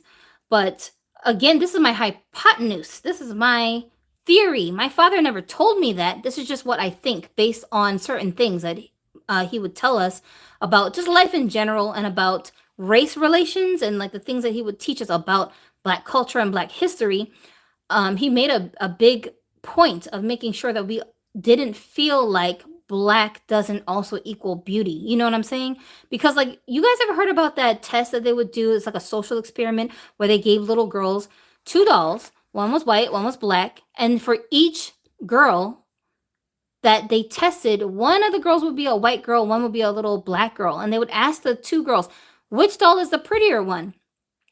Both girls, the white girl and the black girl, would always choose the white, blonde hair, blue eyed Barbie as the prettier one versus the black doll, right? I'm saying Barbie, but it wasn't really a Barbie. It was just a random doll. But that experiment was basically to show that even a black kid, a little black girl, doesn't see herself as a beautiful standard when she's looking at these dolls that represent real people. She sees the white doll as the prettier one. What is that based on? Is it based on the skin tone? Is it based on the hair texture? Is it based on what are we basing this on? So I think in that realm, my dad didn't want for me and my sister to like see ourselves in that way, if that makes sense. So that's why I drew that conclusion, but it's totally my theory. I could be completely wrong. He could have just been a cheapskate and was like, I ain't about to spend all this extra money on this American doll. I ain't doing it. You know what I'm saying? She can get a Barbie when we move back to America for $15 versus $35. That could have been what, because I was a little kid. I don't know how much those dolls cost. I wasn't paying attention to the price. And okay, we got my girl Lala up in here saying adult doll collector. Hello. Hi, sweetie pie. Go check out her channel, you guys. The Peaches, am I saying that right? My family of women started with ancestors born in 1913. They all worked their whole lives in California. And E said, girl, I wish I could find a man like that. I want to be took care of. I don't care. I mean, don't most of us? It's like, it's not a handicap because your husband wants to take care of you. He wants to do it. It would be like saying as a man, I don't want a girl who want to cook. Why?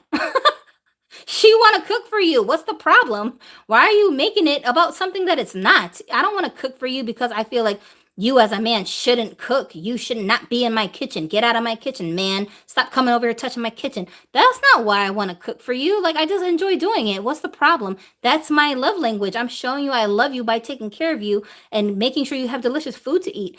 Why is that offensive to you? It's so strange. It's like the same thing with these men. They want to give to us. They want to buy us all these pretty dolls. Why am I villainizing you because you want to be nice to me? Like, you're my man. Shouldn't you want to be nice to me? What I'm sitting here catching an attitude for? Bizarre. That's why you single, because you can't get along with nobody. You know what I'm saying? It's just so weird to me. And most of the women who feel like that, they don't really have a hard time finding good men that want to do that for them. Because the men are out here looking for those types of women. It's more of a challenge trying to find a man when you're like trying to go against every single thing he's trying to do that's actually helpful to you. He's not trying to make your life harder. He's trying to make it easier. So you don't want him to help you by paying all the bills? Like, what are you even talking about, bro? How is that better? I just don't get it. I just don't get it. Like sometimes, you know, like my kids, I want to do something nice for them. But my son is 19 now. He's a legal adult. He has his own car. He makes his own payments. He doesn't financially really need me anymore. He hasn't needed me to buy him clothes since he learned how to use a sewing machine. So, like, there's very little that I can do for him that makes me feel like I'm doing something for him. But he's my baby. I love him. I want to nurture him. I want to care for him. So, like, I'd be trying to figure out what can I do to, like, contribute to his existence so that he can feel my love other than just hug him all day. Like, he's 19. You don't want me hugging him all day. But the way I'm doing that now is I basically told him, listen, I know when you're at work, you have to go take your lunch breaks and you're going to the food court and buying yourself food. But how about, you know, you can save your dollar bills.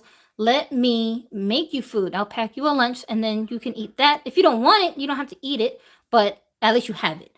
So every day I get up either early in the morning or late at night before I go to bed. I pack him a lunch like he's back in like, you know, 8th grade. Like I pack him a lunch every day to take to work with him. When he comes home with those empty lunch bags, it fulfills my soul so much to see that he enjoyed his meal and that as he was eating the food, you know, he was thinking about his mom putting this food together for him and knowing somebody cares about me to do this. Like, you're my kid. I love you. I want to do nice things for you. Like, I like that. I don't want to feel like you don't need me anymore or you don't want my nice gestures. This is not the same between a husband and a wife, a spouse, a boyfriend and a girlfriend. Y'all don't want to be nice to each other. You don't want to do for each other. You know what my husband tells me? He tells me that whenever I like do things that he didn't ask me to do, and he just sees me doing it around the house, making sure the house looks neat, clean, you know, coming up with all these delicious like meals to feed everybody. When he see, yo, sometimes it's hard around here. Sometimes I have to make food stretch. We don't even have a whole bunch of food in the house because paychecks don't come until a certain date, and then we still got to have groceries. So I'll make the food somehow stretch, but I can't, just because my own taste buds, I don't want to make food that isn't delicious. So even though I have limited resources to work with, I'll still figure out a way to make the dish really yummy. And like he'll be like, "Where are all these gourmet dishes coming from? We ain't got no groceries in this house." And I'm like, "I don't know. Maybe I'm just a food magician, but you better enjoy it while it lasts, cuz I don't know how I'm conjuring up these dishes. And I'm trying to feed four people in here. You know what I'm saying? He don't even be knowing what the hell is in the house. But when he says, like, when you do stuff like this makes me feel like I need to make more money for her. I need to buy her more dolls. I need to give her more freedom so she can create and do all the things that she likes to do. Like, it motivates him to do even more for the family. You know what I'm saying? And he don't look at it like, oh, I put in another 40 hours at work and my life sucks. He can't wait to go put in another 40 hours to elevate us. That's just what it is. Like, you bounce off of each other. That's the whole point. If you have a spouse or a partner or whatever, you want your experience with them to be like, you're pulling the best out of me and I'm pulling the best out of you. Not us sitting here just deteriorating as human beings because spiritually and mentally and emotionally we're just like killing each other's spirits. You know what I'm saying? What is that? Like, I should be your muse and you should be mine. That's how it should be. What's the point of that? Like, do these people not understand? Relationships are about love. It's not about let me see what I can get out of you. Let me see what you do for me. Let me see if I can control your life. That's not what a relationship is. The basis of it is love. I love you, you love me. And because we are moving in a space of loving each other, there's no sacrifice that's too big to make for my loved one. What if my son said, "Mom, the meals are delicious, but I need breakfast and lunch. Like, this is really not enough for me. I'm so hungry." I will go out of my way to make him two meals to pack to work with him. I ain't about to be like, "You selfish. You think I'm your slave? You want me to just make you a lunch?" I'm not about to do that. Like, that's mad weird. You know what I'm saying? What is you talking about? I got a limited amount of time to enjoy my son still being at home with us. When it's time for him to move on, get married, have his own kids, this stage of our life will be over and then we'll have to adjust to that stage. I want to enjoy this time while I still have it, you know? Maybe my perspective is a little bit different. I just lost my last pregnancy, my baby in October, and we had so many plans for this child and all the love and the guidance we were going to give him. The four of us, the whole household was so ready for him to be here, and then he just died in my stomach. Going through the process of giving birth to him and having to like actually see his body when he came out and like realizing there's nothing wrong with this baby. Like, why isn't he alive? It was so like traumatizing. I think I instantly like went from one level of appreciation for my kids and my family and it tripled just in that moment. It tripled. I'm just looking at my other two kids going like, "Oh my god, this baby I didn't even know, and my heart is broken that I don't have this baby in my life to enjoy." You guys been here. Like, I can't lose a moment with y'all because I don't know what I would do if I lost these kids. Just blink of an eye, something happened and they're just gone. Like, I would never ever get over all the missed opportunities for me to show them how much I love them. You can only do that while these people are here with you in this life. You know what I'm saying? Why would you waste your 20s, your 30s, your 40s just being mad at a bunch of imaginary people who you're not even in a relationship with when you could be actually feeling the love between you and a real person who you're in a relationship with? People got to snap the hell out of it, man. I feel like this country is on a mission to destroy family units. They don't want people to be families anymore. Everybody's out here chasing independence. It's BS. It's total nonsense. It's like ain't nobody stopping you from doing what you want to do in life. If they are, that's not the person you need to be with. So whose fault is that, really? Oh Lord. Let's see. Let's look for a question. Alora said, "Isn't a new Barbie movie coming out this year?" Is it? I keep hearing rumors about it, but now y'all guilt tripping me. If there's a new Barbie movie coming out, then I really need to get on it and go watch the Barbie movie that already came out. I'm gonna be so behind. People are gonna be like, "Did you see the new one?" And I'm like, I ain't even see the first one yet. Hold on, Lord. Yeah. Lala said we're getting holiday candy. Yeah, we are supposed to be getting him. We still don't know what he gonna look like. Soon as I find out, though, I'm gonna be talking about it over here. Let's see. Is Daphne also a redhead from Scooby Doo? She is. Oh, she is. She is a redhead from Scooby Doo. Maybe I will call her Daphne after all. That's just a name that keeps like floating around in my head when I look at that doll. She just seems like a Daphne to me. You know what? Oh my gosh. You know what? Okay, so my cousin Daphne, that I'm saying I want to name her after, that cousin and her mom, Daphne, who was one of my aunts. I never really knew this aunt, okay? She's like you one of those characters in the family that's like everybody wants to keep her a secret type of a person. But both of these Daphnes are very helter skelter, very disorganized, very like kind of all over the place. They're very wild kinds of characters. They don't really follow a specific like routine. They're just all over the place, wild child, wild free spirit type people. And accidentally, I just ended up giving this doll that kind of persona. So maybe that's why like Daphne keeps popping into my head when I'm thinking of this doll. Because I feel like I accidentally gave her characteristics that my cousin and this aunt have. Priya said, "Hey, had no idea you were live, but that's what happens when you're into a lot of artistic things." Hey, hi, Priya.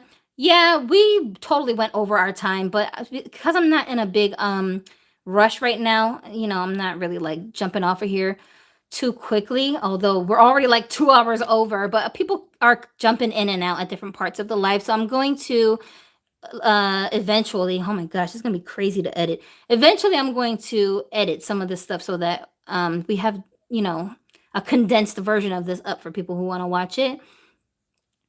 Scooby-Doo is a real redhead. Nora's Roblox dances. Hello, Nora. I really hope you're like 10 because as an adult there's no reason for this. Okay, please tell me you're 10 years old. But if you are 10 years old, this channel is for adults, so you've been warned. Aries said, I can't find a pic of the holiday can. Nobody can. Nobody knows what the hell that doll's supposed to look like. I hope they look good. I really do. Ooh, okay. So Lala said Sunny Madison is the name of that Rainbow High character I was talking about that I have in my collection. Yeah, so her name does have Madison in it. What are the odds of that? Madison is my favorite of the Mycene dolls. And then this one also, the Sunny Madison one I liked, but I just couldn't bring myself to add any other dolls to the collection because it was going to get out of control, bro. Mr. Punani Eater, my favorite. I start laughing. Hold on. My favorite account name ever. Y'all, Mr. Punani Eater says, is Carla ever gonna release the name of these new molds? Like, dang, I don't know. He say he is. I mean, I don't know. Maybe he's a procrastinator like me. Event next year, he's gonna tell us what the names are. Let's see. Priya said, I wish I had more clothes for my dolls. It's so scary how quickly clothes just like add up in my collection. Stuff that I swear I never even use. Like, it's just so much. It's just junk, just fabric junk. I wish I had a magic way to organize my dolls. And Packard said that. I don't know if you already watched it. I do have a video where I talk about how I organize my doll clothes. If you want to take a look at that, when I do the edited version of this, I'll add a link so that you can find that video easier. But yeah, I do have a video like that I show you guys what I do with my dolls. I gotta have everything organized or it's just gonna drive me insane. Let's see. Question. Oxy acne cream mixed with sunlight can remove marks. Thank you, adult doll collector, who said that, which is very true. RC Secession said, good morning from Japan. Japan? Hi. Oh my goodness. We got a viewer in Japan, you guys. I think Japan probably has very similar choices of dolls, like the Mimi dolls that we used to play with in Korea when we were little. I don't know what the Japanese version of a Mimi doll is. Do you guys have Mimi there too? But something similar, I think. like Jenny and those kind of dolls. They're all very similar. Art Diva 2, hello, said, I really love how you styled that Ken with the afro. I wish Mattel would make this in their next basics lineup. I really hope they add more boys. I really do. We need made to move bodies for these boys, bro. And the $25 price point is decent for those kinds of bodies. Let's see. I came for doll advice. Instead, I got life advice, and I appreciate that, saith Mr. Punani Eater. I can't help but laugh. Y'all, every time I see this name, I just can't help but crack up laughing. It's so funny. Let me behave. You know you's a troublemaker with a name like this. Come on. Retro Nerd Girl, my boo. Hi, said, just saying hi. Congrats on 16K. Thank you very much. And guys, go check out her channel too. She does watch parties for different like TV shows and movies and stuff like that. Very interesting. Priya Mason said, surprising for you to have been into Rainbow High dolls. Why? Why does that surprise you? They're so cute. I just wish that I had like space for them in my existing collection, you know? M. Packer said, I hope it's not folders on the clothes. Talking about doing the organizing. No, I can't do it like that. I use like these little containers that I got from like a hobby store, and then it's hard for me to explain it. That's why I'm like, yeah, if you go and check out that video, I'm literally showing you exactly what I do. And for me, that's just the most like convenient way for me to do it. Although now my clothing stash is getting so huge, I think I need to add a few more totes to what I already have. But that's just the easiest way for me to do it, because that way I can like move it around my house. It's not stationary. They're portable, so I can go to different rooms and different spots in the house and dress my dolls when I feel like it. Let's see. Ari said, congrats on your milestone. It's so funny because I still have like a series of 15K specials that I'm basically working on, including this video, which is why I'm allowing myself to go longer than the hour. But when I looked up my subscribers, I'm already at like 16K plus now. So I'm just like, bro, I didn't even realize that my channel is growing at that speed. So I don't know. I guess we'll blink and then we'll be at 20,000. Then we'll have to do 20,000 specials, but that will be great. Let's see. Ty said, watching from work. Much love. Thank you. Appreciate you coming and spending some time with us. And Packard said, which doll had the outfit your son made that was like a Japanese outfit?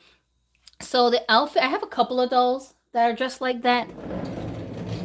Let me show you this one. He's the most accessible right now. So this is my Integrity Toys doll, and he is wearing this outfit that my son made, which it actually has like a vest that goes over it, but I got a different doll wearing that. And we call this hanbok. This is a Korean traditional style clothing. My son actually makes these for humans, and I like stalked him and forced him to make me one for my dolls because I just had to have it, because I have Barbies that have hanbok dresses, but I didn't have any for my boys. So I'm like, no, I need one. So him, and then way in the background there, he's kind of out of focus, so you probably can't see him clearly.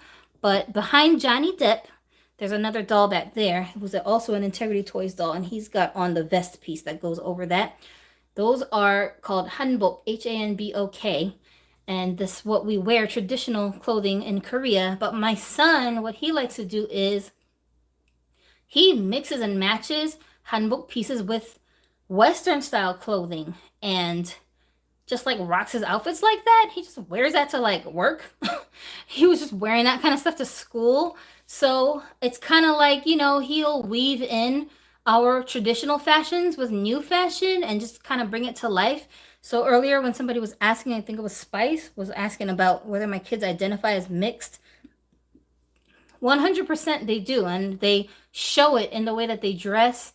My son, he loves to wear like clothes from different cultural backgrounds mixed in with the Western stuff. He loves to do that. He also wears like traditional African style clothing. My son, because he's a Muslim, like he can get away with wearing like turbans and different things like that at work. They don't bother him about it because it's for like religious purposes. So sometimes he'll make his own like turbans and these different like headdresses, kufis and things like that. But he puts his own like spin on it, and it's a way for him to like express his artistry by creating things like that. So he wears stuff like that to work. but he'll like mix it with like a traditional button-up suit. You know what I'm saying? My son works at Dillard's, so you in the men's clothing department, so he has to always be wearing a suit when he goes to work. But somehow he'll incorporate all these things into his style. It's crazy. Like I'd be telling him take pictures because you don't put one outfit together the same way. Like once you wear it, that's it. That's the only time we're ever gonna see you in this kind of outfit. And then you just come home and just throw everything in a pile. And like nobody even got to see you but these people at work. I'm like, you need to take pictures so you can have a collage of all your cool styles that you put together. I'm trying to get him to start a YouTube channel, man, but he don't listen to me. Oh my gosh, it's crazy how effortless he puts these looks together. Every day he look different. Like his styles change every single day. Sometimes he'll have on like suspenders and a bow tie and I'm like, bruh, like where you going? I'll be joking. He come in the house. I'll be like, hey, brother Genu, how was Bible study at the Kingdom Hall tonight? Because he be reminding me sometimes how my dad and his brothers would dress when they're going off to their Jehovah's Witness meetings. You know, they be dressed sharp. They don't play around at the Kingdom Hall. What you talking about? Let's see. Questions. M. Packer said I saw that a while back, Johnny Depp doll, and thought it was so cool. Yeah, I love me some Johnny Depp. I'm not into MH dolls, just Barbie. I finally got a few MH dolls last year. That's a Laura Mermaid saying that. Priya said, I mean, I could be wrong. You know, I do know we're the opposite, you and I, though, but we can still get along, though, regardless about dolls. I don't know why you think we're the opposite, Priya. Priya will come to my channel and be like, I know I sound crazy right now, you know what I'm saying? But X, Y, and Z. And I'll be like, you don't sound crazy at all. Like, you sound like you know what you're talking about, Priya. What's going on? Why do you say that? We're not the opposite. We have a lot in common. What do you mean? Alora said, my channel has Kingdom Hall of Jehovah's Barbie's videos. Yo, that actually sounds really hilarious. I don't know why I didn't think of that. There's so many stories that you can tell in that scene. It's awesome. Oh, man, I tell you, I have a strange relationship with Jehovah's Witnesses because I respect the things that they're taught. Like if you ever go to a Kingdom Hall and you listen to their sermons, especially when it comes to like family life, they have a lot of good lessons that I'm like, dang, y'all need to like put this out someplace for the public to hear, you know? But then just sometimes from like a religious doctrine aspect of it, I'd be like, wait, what? What you say? Hold on. How do you make sense of this part? You know what I'm saying? So I have like a strange relationship with it, but I think also it's because I lived with Jehovah's Witnesses for so long that uh sometimes when you say Jehovah's Witness, people get scared. They're like, "Oh, you about to come to my house and preach to me?" Nope, I'm good. You know what I'm saying? And I be like listening to my aunt when she's done with whatever she does after she goes to church, and she's like, you know, they go out and they knock on people's doors, and they're like trying to minister, but I'd be so worried because I'm like, who? How do you know whose door you're knocking on? Like that seems a little scary, especially nowadays. You know, I watch a lot of true crime, so I'd be like, y'all taking a lot of risks out here, bro. I don't know. You know what I'm saying? Alora said they do Caleb and Sophia videos, but very culty. And my one of my cousins, he who also grew up in this family, you know, he's actually the brother of my cousin Daphne, who I'm about to name that doll after. Unlike Daphne, he grew up with, you know, the family, like Daphne got adopted out. But this brother of hers grew up with the rest of us, and he's so traumatized. He is so traumatized from his childhood having been forced to go to the Kingdom Hall and follow all of the rules of the religion that he has animosity towards the religion, towards the people. Like he don't want to talk to certain family members that pushed this on him since he was a kid. And if you listen to him talk about it, like he talks as if these people were like, I don't know, just like forcing him to do things he didn't want to do from a very traumatic standpoint. And sometimes I don't get it because I'm like, you had a very comfy life, bro. For somebody who was like adopted, you had a real laid back life. So I'm not sure if you should have all this anger towards these people that took good care of you. But at the same time, I do understand where he's coming from when he's like, why are you trying to push your beliefs on me? Just leave me alone. Like you treat me nice when I go along with it. But then when I say, when I question certain things or when I don't want to be participating, then you start treating me like I'm worthless. Like, why are you doing that to me? You know what I'm saying? So I understand where he's coming from, but that's why I'm like, you know, like the Jehovah's Witnesses believe that if you as a family member, if you do something that they don't approve of, for example, let's just say you have a kid out of wedlock, like I did. I was not a Jehovah's Witness at the time. So ironically, I actually went to go live with my aunt who was a Jehovah's Witness during the time I was pregnant with my son. And she treated me like she treats anybody else in the family who she loves. You know, she's never given me a hard time. But like her daughter ended up marrying a Catholic and she refused to go to her wedding. She just didn't want to go to it. And that was because she was like protesting that her daughter decided to marry someone who wasn't a Jehovah's Witness. To me, that just feels like, why would you do that? Like, this is your only child. This is her, maybe her only wedding ever. This is a huge moment in her life. Why would you not go to her wedding to make a religious point? Like, what? To me, that's insane. And she, like, consulted with other people in her congregation who encouraged her to do this. In fact, to the point where I think at some point, like, some of the members of the congregation are, I forget what the word is that they use for it, but basically they cut you off and they don't want people in the family to associate with you because then you're like enabling this person to go be a sinner. I get all of that. I get it. But I'm just saying, if you do that to people, it makes them run away from the religion. Your religion is supposed to be about love. I'm not saying accept everything they do that's wrong, but we can't talk about it. We can't have a discussion. We cannot have a critical thinking session. Just you don't want to find out why I'm choosing to live my lifestyle like this, or why I did this thing, or why I had this, accident happen that I have to recover from. Like, you're my family. You're not about to sit here and support me and help me through this. You're just going to cut me off. It's just weird. You know what I'm saying? So, like, they have their way of justifying that. But logically speaking and critically looking at it, I can't really accept that God would want you to do that. Like, that's no, what are you talking about? You know what I'm saying? I don't know. It's just a lot of things like that that confuses me about that religion. So that's why I can't follow a religion that moves like that. Because, like this person said, Laura said, it seems culty to do that. Cults are very much like that. They want to control the way that you live, the way you think. They have a new word for that now. They call them high control organizations instead of just calling them cults. But like that's basically what it is. So it's sad. And this cousin of mine who ended up marrying a Catholic, neither of them are very religious. And she herself, she believes in God, but like she's not forcing any specific religious tenets on herself or her kids. But it's just crazy because the way she grew up, it was just so structured and organized within this religion. And now when you look at her, you're like, really? Like, you grew up a Jehovah's Witness? Really? She'd be having like Christmas trees in her house. I'm like, we didn't grow up like this. What's going on? You know? So it's just crazy, y'all. You really got to think about how the things you do with your kids that you think is for their best really end up excommunicated. That's the word. Okay, how it affects them when they become adults, how it affects how they treat their significant others, how they handle being treated by their significant others a certain way. We have to really you have to have a mind of your own. You can't just do things because this group is telling you that you should do it like this. It's so damaging and it's like you're a person. I can't just damage you out here. You know what I'm saying? Is God not going to ask me, why did you do this to your kid?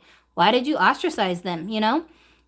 I started following you years ago but fell off because I stopped collecting Barbie, and now I'm back. You have so many cute dolls. I miss out on a lot. That's divine and beautiful saying that. Hey, I appreciate you coming back. And I did the same. I came back too because I was gone for a while. Laura said, we need to talk. I have more Kingdom Hall Barbie videos coming out. M. Packard said, request for the son. If he feels bored one day, I was wanting a straight jacket for some of my guy dolls and saw some on eBay that was selling for $75. Needless to say, I did not buy.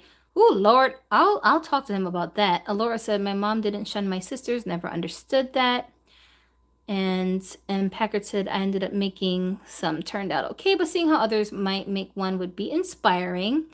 And let's see. Did I miss any other questions? Divine said, the mom does not deserve the daughter. That's toxic as hell. The daughter is better off. That's why I stay away from religion. And that's the thing. Like, all religions aren't like that. But, I also feel like all religions aren't really religions. I think people call them religions, but they're really not. If we're talking about specifically the religions that believe in the Abrahamic God, there is no room in God's world where we just turn on each other because you are just living a lifestyle that I don't like, you know?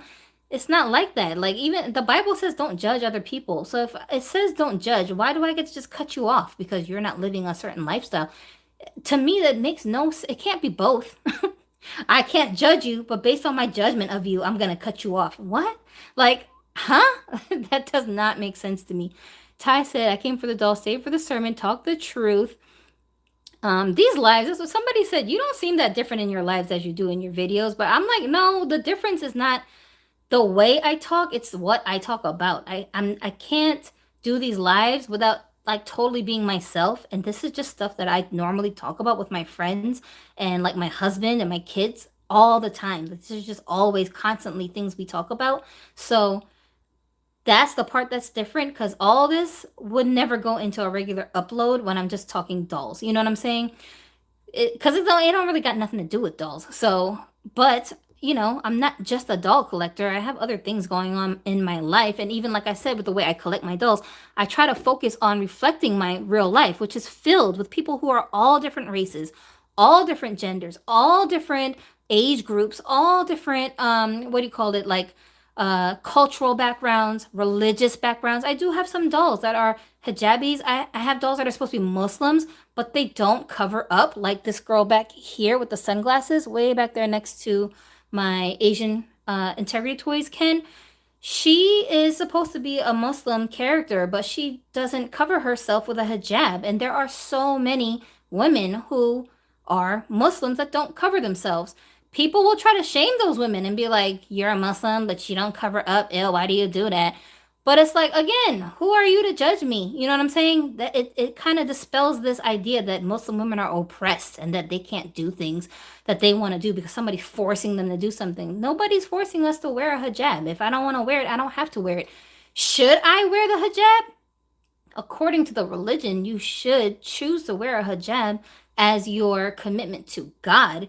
So you're like covering yourself. You're not covering yourself because you should be ashamed of the way you look. That's not the purpose of it. The covering yourself is because you're just not flaunting your beauty all over the place.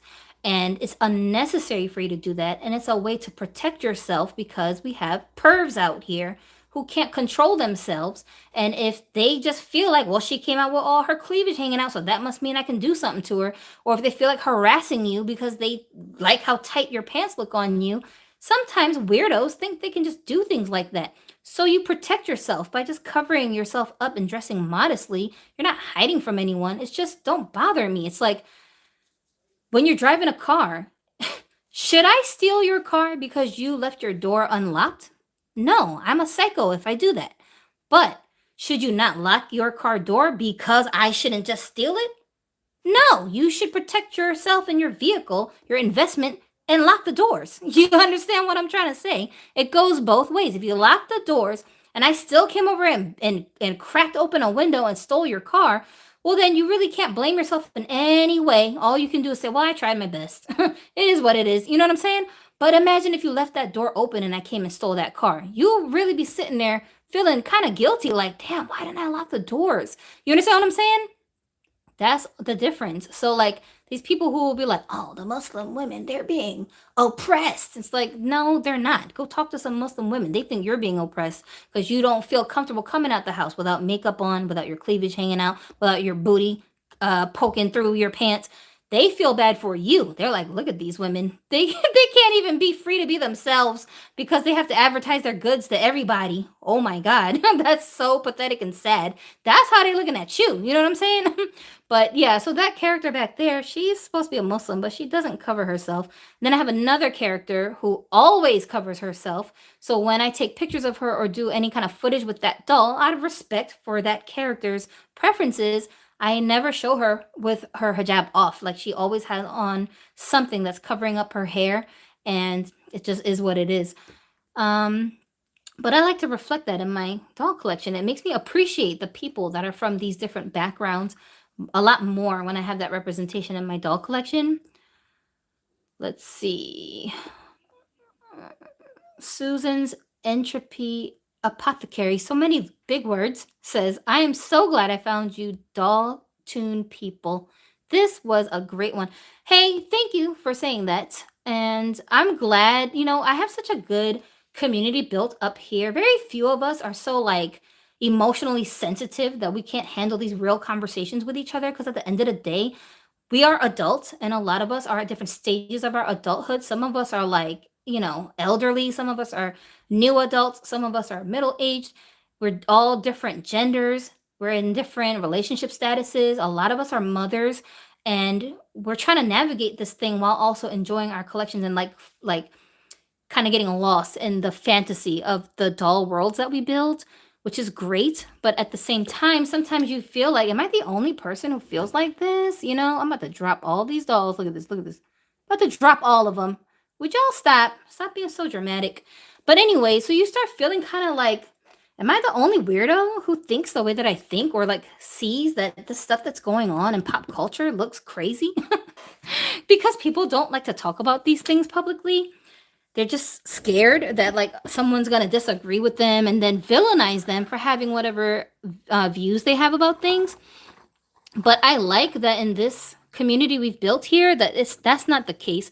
I'm not that kind of person. Like, I don't care what people's perspectives on things are.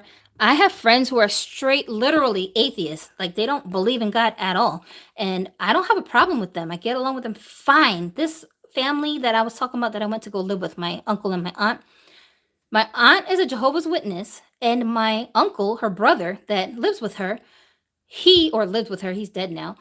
He was, I don't want to call him an atheist. He called himself a heretic. What is a heretic? That's what he called himself. But he didn't really like believe in any religions. He didn't go to church. He didn't really do any of that, and he wasn't about to just like listen to you preach to him all day. And at the time, I myself was a Christian. All three of us were living under one roof, getting along just fine with each other.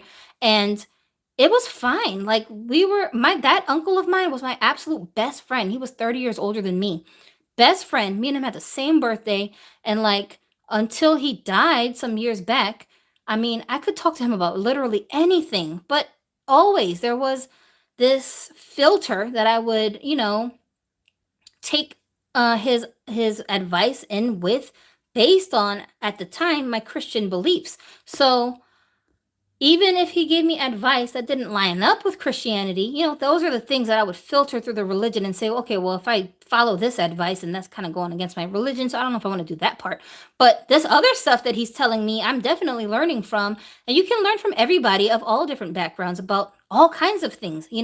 So I feel like it's kind of ignorant to just like tune out people just because they don't have the same belief system as you, or they're not part of the same culture as you. Like, why? There's so much I can learn things from children. The point of excommunication is to protect the integrity of the religion. For instance, if the religion doesn't tolerate theft, but the people still are welcoming to thieves.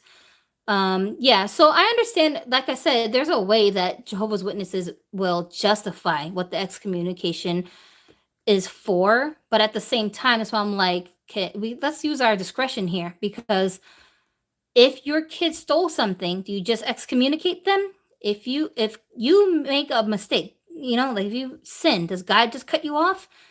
No, that's why we have repentance, right? And if you're going to work on the thing, but even if you don't work on the thing, I feel like God is going to give you infinite chances to get it right in this lifetime until you die. So once you die, it's too late. You can't go back and fix it. But as long as you're breathing, if on your last breath, the last breath you take before you die, if you say, God, forgive me, I regret all the things I did wrong, and I hope you will forgive me, I love you. It's my belief that God will forgive you. So, and we can't, as human beings, be like, he ain't gonna forgive us. How do you know? You're not God. So how do you know what he's going to do and what he's not going to do? All you can do is hope and try. You know what I'm saying? You don't really have anything to lose by trying. So like, and that's another thing too, sometimes, with people who are like, I don't believe in God.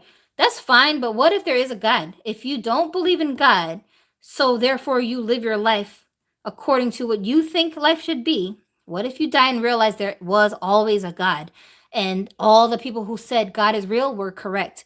Now what? Now what? So I'm not going to know for sure anyway until I'm dead. So since I can't know for sure, I got nothing to lose by just believing. It is what, to me, that just makes sense. Now the question is, which version of God do you want to believe in? That's really the question mark.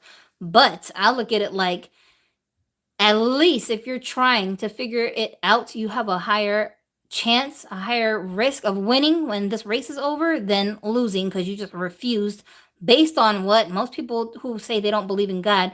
It's not even really based on anything logical. It's just like they just don't want to believe. They just don't want to believe there's an entity out there that controls everything, that made everything, that created everything, but somehow my life is miserable. So that means there's no God. God never promised us that their life was going to be peachy keen and beautiful and sweet and sugar cookies. That's never was part of the promise. So if that's what you're expecting, I mean, I see where you're coming from, bruh. Let's see. I really like your styling of model number 3, said Aries. Thank you, thank you. And the Christian Bible does say to judge. It says not to judge hypocritically. People misunderstand that concept all the time. That's what adult doll collector is saying about people judging each other according to the Bible. Priya said, I left that thing a long time ago anyway. I get to celebrate holidays somewhat because my mother is in the same religion. Unfortunately for me, I can't go all out to celebrate the holidays the way that I want to. I don't celebrate holidays, but not because my dad was a Jehovah's Witness. That's just how it started, you know? Like my dad being a Jehovah's Witness kind of like showed us as kids, don't nobody need these holidays. It's not that serious. Your life is not going to be bad because you don't celebrate a holiday.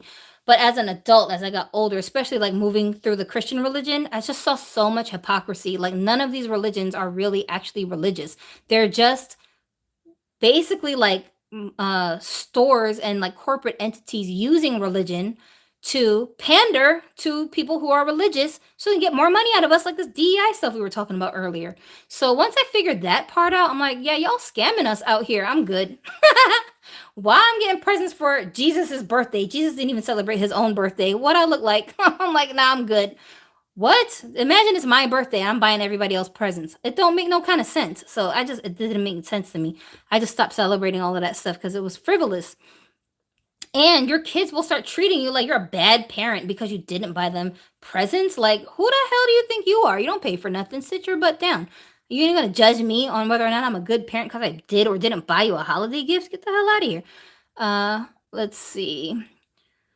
But I did have Mr. Gully. Hi, Liam. Yo, Liam is one of my actual real life friends from when I was in middle school, when I lived in Brooklyn, New York.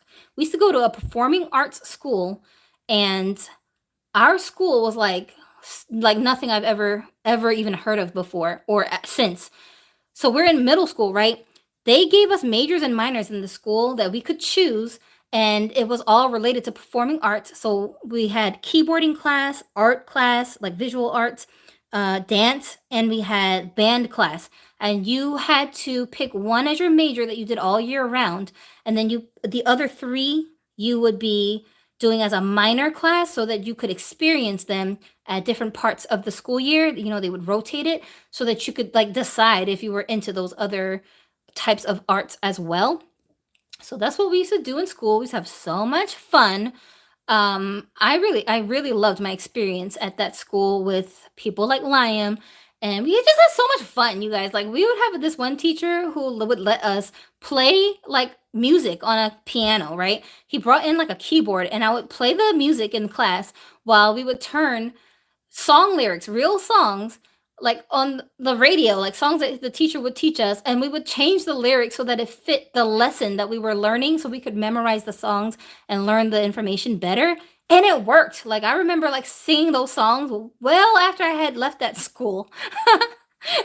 And I would recall the information that I learned from that class later when I was in high school. It was amazing. And we had this hilarious French teacher, Mr. Jerry, who would always be like, he would clap and then he'd be like, répétez, s'il vous plaît. And he was like so weird and eccentric. Oh my God. He was so weird, but he was an amazing French teacher.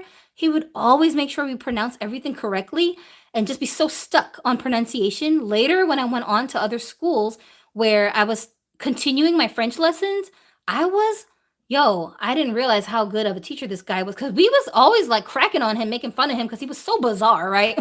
His mannerisms, he was so weird. So in my other schools, I realized what a great teacher he was because the other teachers that I had, they actually didn't speak French as good as he did, and they didn't press us to pronounce anything the right way. I would be like correcting the teachers because I'm like, that's not how you say that word. Why are you saying it like that? I had a teacher who had a southern accent and it bled into her French. I don't even know how to explain that. It was so bizarre. So, yeah, when I see Liam over here, that reminds me of those times. Hi, Liam. Thanks for joining us for whatever amount of minutes or seconds you decide to come in here. Um, let's see. Dang, that's crazy. I knew Liam since we were in literal middle school. Like, how old were we back then? That's crazy. And nothing has changed. It's like no time has gone by when we talk to each other. Priya, of course, that's not what I look at when it comes to holidays. I like it for the decorations and the folklore, to be honest. Yeah, I tell my kids too. I tell them, well, if you decide that you want to participate in holidays, just don't do it for this facade of a religious reason, even though people market it like it's religious. Just do it for fun. If you just want to do it for fun, do that. But like, don't correlate it somehow to religion because it's not really what they're marketing it to be. It's confusing, it's hypocritical, it's weird. So like, don't do it for that reason because this is not Jesus approved behavior going on Easter egg hunts and Santa Claus. Like that ain't got nothing to do with Jesus. What are you talking about? Um yeah, so anyway, I think we got to all of the questions. We are so over the time. So we're going to end this here because this is going to be a nightmare for me to edit later. But someone's got to do it and I ain't got no assistance. So I guess I just have to press myself to do it. And I do have a video. I think I actually have a video I'm supposed to be putting up today or tomorrow coming. So that will be a comparison video between some of my basics dolls and other dolls in my collection that look like she said I think Jesus would like deviled eggs. I want me some deviled eggs. So yeah, so I'm gonna do a comparison of some of my Barbie Basics dolls and other dolls that are similar to them or have the same sculpts as them. We're doing that. That's gonna be the next video. So I'll see you guys in that video in the comment section. And obviously, if you came into this video late, this is gonna like render itself when we're done here and be in my lives tab. But I am still going to condense the video into sections and upload them in my regular uploads with some other graphics and more information and things like that in here for the people who just missed out altogether that want to join these conversations and chime in with their 2 cents. Thank you everybody for spending time with me. I'm like sweating right now, so I'm gonna have to just end this and go on and cook dinner for everybody. But until next time, Galaxy Dolls. So sorry I couldn't chat much on here. I have to leave for a while. But I hope you have a great rest of your day. Thank you. And you guys that know how to contact me outside of this, y'all know how to contact me. But, you know, forgive me for being slow answering people because I'm still playing catch up with my messages on other platforms. But I'm here. All right, so we'll do this again next time. This was a wonderful, fun session talking to you guys. And I hope you all go and have yourselves a very dolly day.